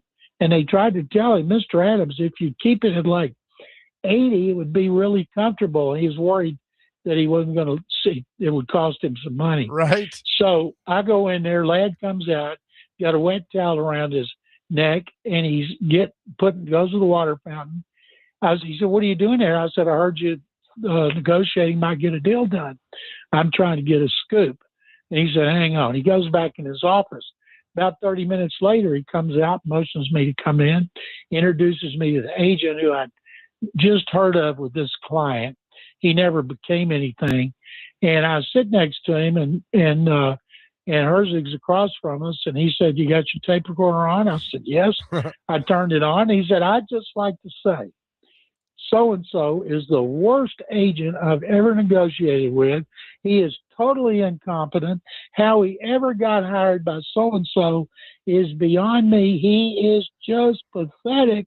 And I grabbed my tape and put it in my microphone and put it in front of this agent who sounded like Porky Pig going, blah, blah, blah, blah, blah. And I said, do you have a comment to that? And he couldn't speak. And then Ladd gets up and goes over his suitcase and says, and he's a thief. Look, he stole the towels from the hotel. Sure enough, it was like a cartoon. He had towels in there. Must have sat on it to get the suitcase buckled, because you could see Astrodome Marriott coming on the towels out the side. So he had no comment.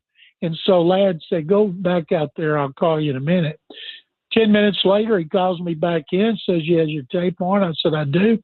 He said, I would like to announce that so-and-so and I, who, by the way, is one of the best agents I've ever negotiated with, totally competent, have a new 5-year deal worked out, blah, blah. By the way, all that other stuff was off the record. That agent had caved like a cheap suit, and they signed one of their top players for was a pretty cheap deal. He had just intimidated the hell out of him. Oh, that is so awesome. And that the Marvin guy, is that the best little whorehouse in Texas guy? That was Marvin Zindler. Had you been to the best little whorehouse? Not lately, John. Not lately. But oh yeah, you Too mentioned bad Nick's not old enough. He would have been there. Yeah, that was Marvin Zindler who they did the play on Broadway and made the movie about. Oh, that is great. Guy, we miss a lot not being in Houston, John. There's some hell of a stories down there, man. Well, they were old because back then they went on the road. They were wild and crazy. Today, all teams are boring. Players stay in shape. The union made sure they can't have holdouts. I got to tell you one more quick one involving Steve Watterson, who the greatest strength and rehab coach in history. Started here in '86, came up there for years. Steve was the biggest practical joker I've ever seen.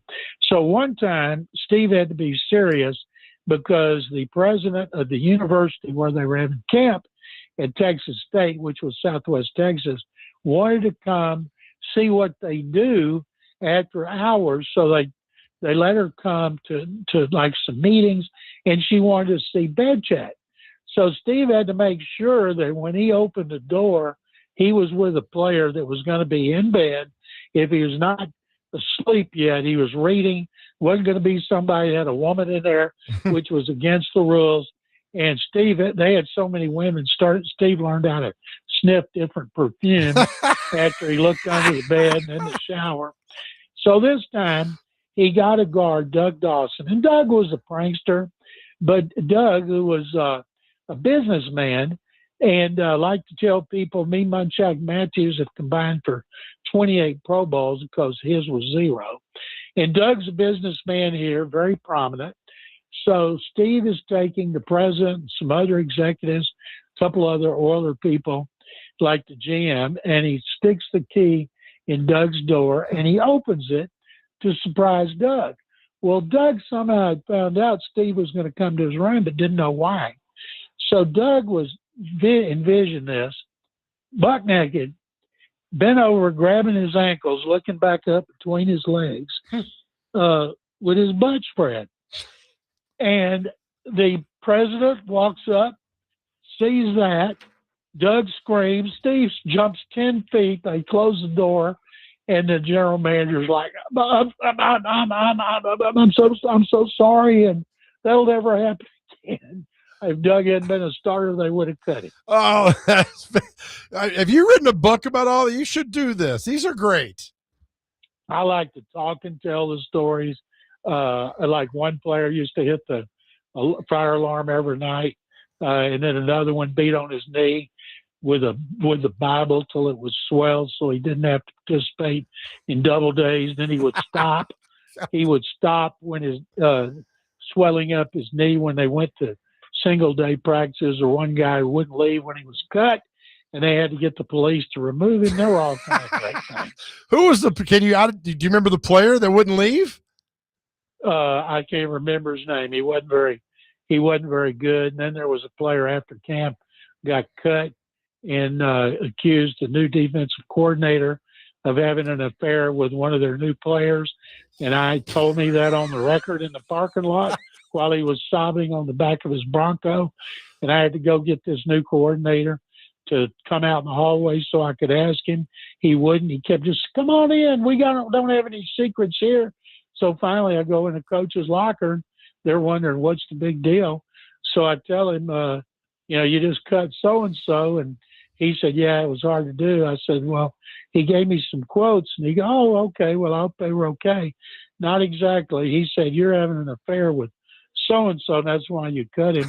He jumps up, grabs me, pushes me out in the hallway, closes the door. "You can't ask me a question like that." I said, I tried for 10 minutes to get you to come out in the hallway, and he wouldn't comment.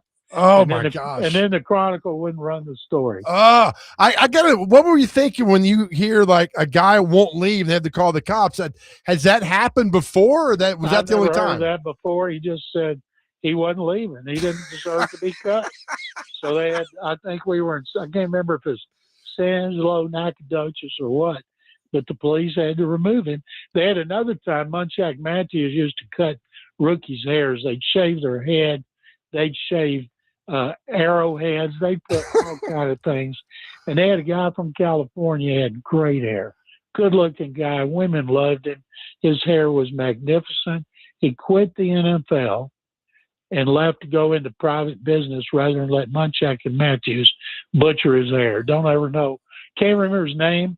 Don't remember what happened to him. But instead of letting him butcher his hair, he quit the NFL. Well, you know what? Good. That made Jeff Fisher or whoever the coach was at the time.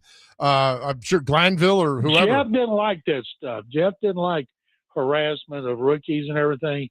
He put his foot down, and it was too bad because, boy, Munchak Matthews used to make him do some crazy things.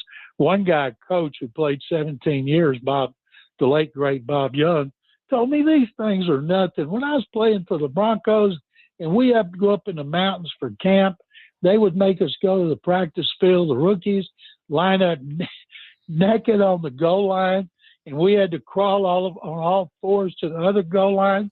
And before they did it, stick a sausage where the sun didn't shine. And if it came out, we had to eat it. This is nothing. I said, yeah, you're right. I never heard of that one. Oh, these are great.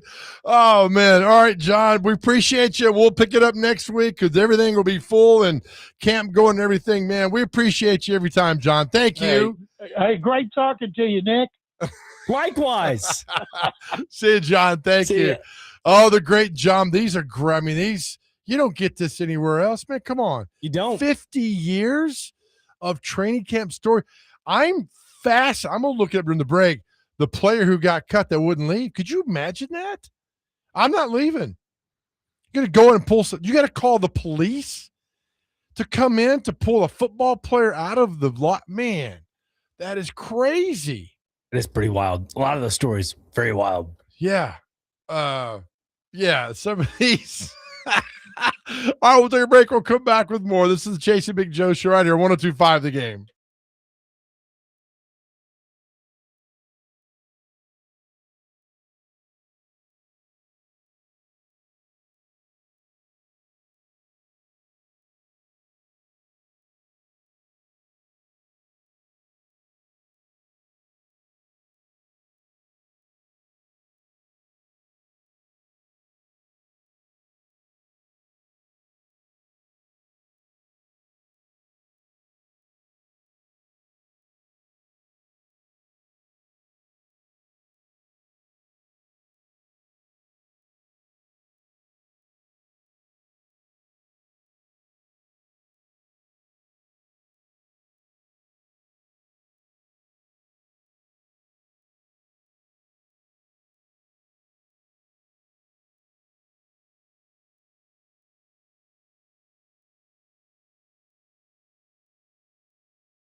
All right, welcome back.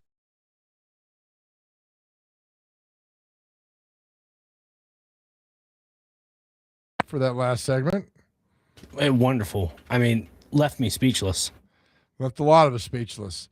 By the way, the Titans report to training camp tomorrow. First practice is Wednesday, and they gave a training camp release is what to look for in 2026.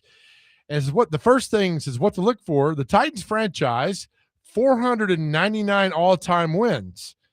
They need one to reach 500, which thanks, I did not know that. But this is odd. It includes the regular season and the postseason. I just thought they would separate the two of those, but I guess not. So good for them. 499. Not a lot of postseason wins lately. Very true. Let me count this up. Postseason wins. So 3-99, Buffalo, Indianapolis, Jacksonville. None in 2000. Yeah, because they beat the Ravens. None in 2001. 2002 beat the Steelers in the playoffs. That's 4. They lost AFC Championship game that year. Beat the Ravens in 03 up there. That's 5. Then went to 2017 where they won a postseason. That was versus the Chiefs. So that's 6. Then in 19, they beat the Patriots, the Ravens, and lost to the Chiefs in the AFC Championship game. So 8 postseason wins in Nashville in 20. I consider the 97 season, I guess. So 30 seasons, 8 postseason wins. Have not had a postseason win since beating the Ravens in 2019 to go to the AFC Championship game. So have not a playoff win. This will be the 8th season. Because that's when Jeffrey Simmons, I just go back to when Jeffrey Simmons was drafted. By the way, I'll tell you a funny, quick curfew story that happened. You said 8 wins, correct? Yes. You are correct. The last time I was wrong, Walter Mondale in 84. Mark it down. Well, the computer over here is not being precise with their knowledge because they said 17 out of 23. I'm like, not including the Oilers, not including the AFL. Right. They were including all of that. Good. Tell you a funny, quick curfew story. 2008, we're doing the Titans preseason games. There's a game in Atlanta. You know, Atlanta flight's about 40 minutes. Get down there, and it's a Friday, and games on the Saturday. Anyway, it's about, 9:55. We go to eat. We're coming back to the hotel, and I'm on the elevator, and I hear this guy in a deep voice, "Hold the blanking elevator. Please hold the blanking elevator." And I'm like, who is this? And it is Javon Curse. He's going to miss. He's going to miss curfew. He just got dropped off out front, and watching him run through, because I looked out in the lobby watching Javon Curse full sprint through the elevator to get on, to get up and make curfew was a sight I'll never forget, because I thought I was Rob Johnson, the Bills quarterback from the Music City Miracle, and Javon, and I was like, "What's going on, man?" He's like, "Oh, you know it." I said, "Oh, man, he's such a good dude." We laughed. He's like, "This thing's taking forever." I'm like, "I'll get up there." So he got in his room like a minute to go, right for curfew. I think it was 10 o'clock, I guess. What a dynamic that must have been, because not only is there fear in your eyes of seeing the freak Javon Curse run at you in the into the hotel elevator, but the fear in his eyes of potentially missing curfew. It was like a equal part in that story of where you both were scared of fear of just in general. Right. It was great because I'm thinking he's been in the league now. I mean, the guy's a superstar, and he's still worried about missing curfew. And I think it was Steve Watterson, like John was talking about, making the bedroom checks, and everything had to be there. And just he looked like he was still a rookie in the NFL. I thought that was very cool. The fact he's like, I didn't get to my room. Most guys would have been, I'll pay that. And now, how elementary is this? We talking like what I mean by curfew for the room to be in? Do they put like a piece of like Gorilla Tape on outside the door to see if they left? They do that, don't they? I was just asking if some schools do that, right? Well, I'm talking. This is a professional football team. Right? I think they had assistants as well as Steve Watterson will knock on the door. So you're not, and you have to answer. So if you don't answer the door, they might have, I don't know if that key to get in there or whatever, but never miss curfew. As a football player in the NFL, I would be a little bit on edge for that purpose. But also, what if I'm hungry in the middle of the night? What if I want to get something to eat? Order room service? Can't open the door if there's gorilla tape on the outside. That means they know you're left or you left. I'm just, what are we doing here? These are all first world NFL problems. They are. Yeah, I don't know how. So do you rush to the vending machine like 5 minutes before they shut the door for the night, or what? Maybe you just know you have enough snack. I mean, do you wake up at 2 a.m. hungry? No, but like if I'm a professional athlete that size carrying a lot of weight, you got to be hungry. Well, I'm sure they got all the supplements and nutrients and candy bars laying around. This was back then, though, Joe. We're talking early 2000s. The diet thing wasn't really a big emphasis in today's football. I'm sure Albert Haynesworth was putting down a few burgers. Oh yeah, he was. Albert still is the most devastating year I've ever seen of a defensive lineman in 2008. You think Jeffrey Simmons is good? Albert Haynesworth in 2008, nobody comes close. Nobody comes close. 07 and 08, Albert could have ended careers had he wanted to. I've never seen anybody play that good of football in my life at any level. What Albert Haynesworth did in 2000. Of course, he had help with Vanden Bosch, Tony Brown, and Javon was there, and a few other people, but he was. I'd like to talk to Keith Bullock one time about watching Albert do that, because Bullock, as a linebacker, would watch Albert destroy whole sides of a line to do that. It's amazing. And I know why he did that, because he had free agency was coming, and he got paid greatly for going to the next level. But the 07 and 08 with Albert was, I don't think we'll ever see that again. Simmons is close, but not that close. And I was hoping Simmons and Tavondre Sweat would form that. Not, but maybe Simmons and Jeffrey and John Franklin Myers, is that his name? Yes. Can do that. I think that's a hell of a player. And that guy's going to be fired up to be with Jeffrey Simmons. They might wreak some havoc in the NFL. And that's why I'm really looking. I haven't been excited about a Titans team like this since, I guess, 22.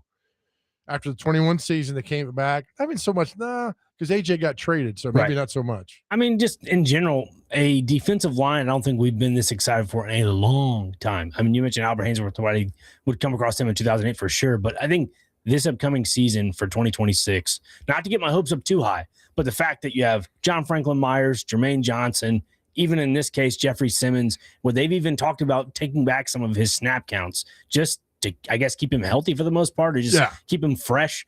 I'm intrigued to see how that plays out, because if you take snaps away from him, imagine the reckoning he's going to cause when he goes into the game.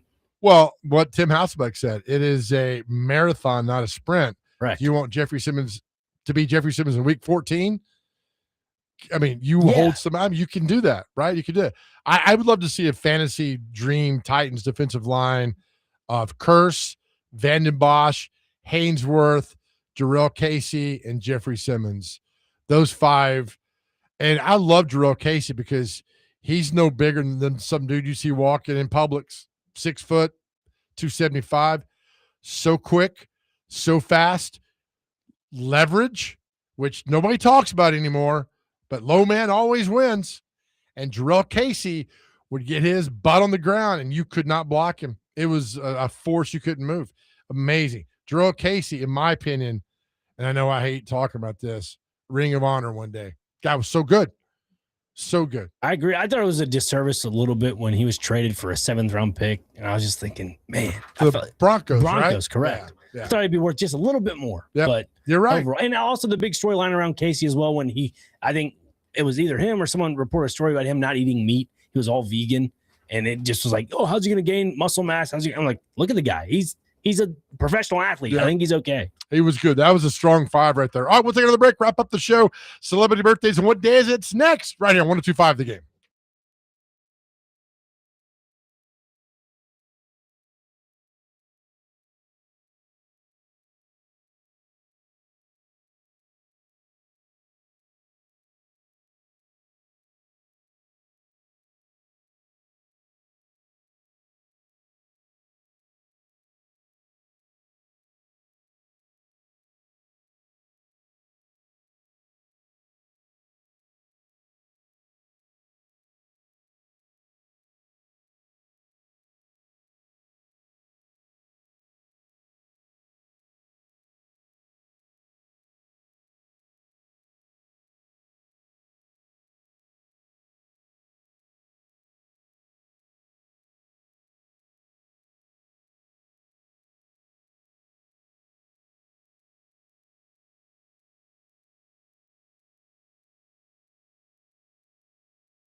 All right, welcome back to the final segment of the Chase and Big Joe show right here at 102.5 The Game. Brought to you by the Omni Nashville Hotel. Love all the responses today. Our question of the day was, what's the worst car to be stuck behind when you are on your way somewhere in a hurry? I said a Ford Focus. Dr. Crane, some of those big old trucks. Chevy. Big old Chevy truck is the worst Lifted. car. And then Brian Bates said himself in the Honda Accord. So if you see Brian in a Honda Accord and you're in a hurry, don't get stuck behind Brian like that. With that being said, by the way, we're to practice round for celebrity birthdays today. Okay. All right. So with that being said, hit it, brother. Okay, first on the list, we have National Creme Brulee Day, always a delicious dessert. National Scotch Day. Okay, interesting. Scotch tape or the whiskey? No, the whiskey. There All you right. go. National Korean War Veterans Day is today.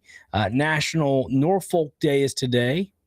National Chicken Finger Day is today. I love some chicken fingers. Why do I keep getting AARP? I'm not old enough, right? There's no way. Why am I getting those advertisements? You are, because they know mentally you're 80. Thank you.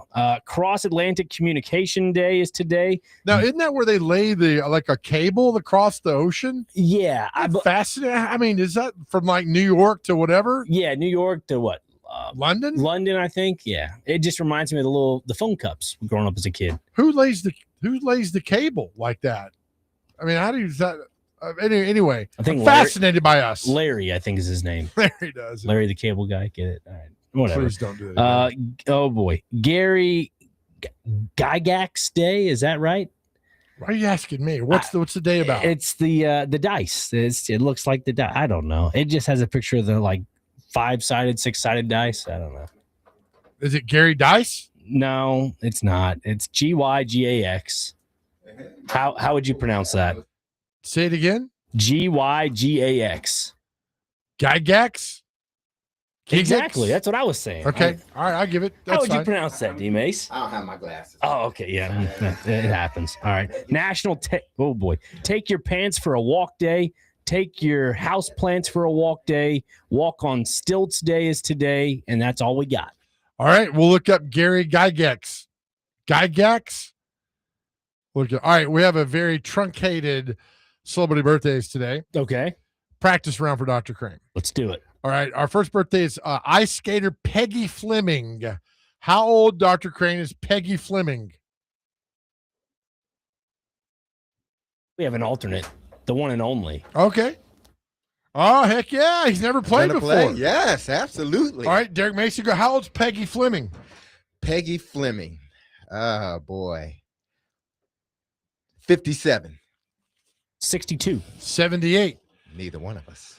How old, Derek Mason, is former ice figure skater Christopher Dean of Torville and Dean? 60. 63. 68. Derek Mason, how old is a coach that I can not stand because I think he's a jackass?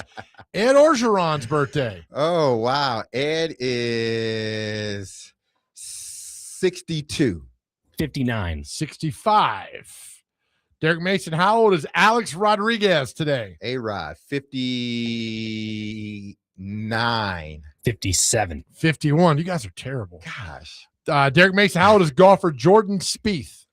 Oh, 37. 34. 33. Dr. Crane got one. All right, Derek, you can win this one if you get this dead on. How old is former Titans quarterback Ryan Tannehill? Ryan Tannehill is 40. Saying 40? Yeah, 40. I'm going to go 38. 38 exactly. Oh, I was going to say 38. Oh. What you will learn in this game, whatever comes to mind first, you have Say to it. say. All right. It's all right, though. It's a practice run. Yeah? It's preseason. Okay, preseason. Doesn't count for you. Absolutely. Thank you. So you Thank got you. that. Thank you, Derek Mason. Derek welcome, and Will, you're a welcome. real sports show's on after this. Derek and Willie with that. Dr. Crane, thanks for your help, buddy. I got a question for D-Mace real quick. You can settle this for everybody. Yes. When you had curfew with the Titans, and I you was had listening to that okay, on my way to work. was there gorilla tape on the door? What went on there? No, there was no gorilla tape on the door, but they did come by. And for guys that may have been known to kind of skirt out afterwards, they would double check. But the whole Javon story, I mean, any guy, whether you're a superstar or not, when you late, you feel it. It's like, man, I got to get to my room. Right? It's like you turn into a little kid again because it's curfew. That's great, man. All right, Derek and Willie coming up to you next as well. Dr. Crane, thank you very much. Dr. Crane is, Chase McCain's back tomorrow. Hey, listen, our in the message of the show every day to the guys out there. We love you. I'm telling you, talk to Jesus every day. Know how valuable you are, how much you are loved, and how much God loves you, and how much we love you here. You're doing a fantastic job. Go to therapy, get off your chest. Know that our world's a better place because you are here. We love you guys. You're doing great. Keep your head up. Need to talk? Please reach out anytime to us. We're there for you. Really appreciate you, and we love you. DVD's next, right here, 102.5 The Game.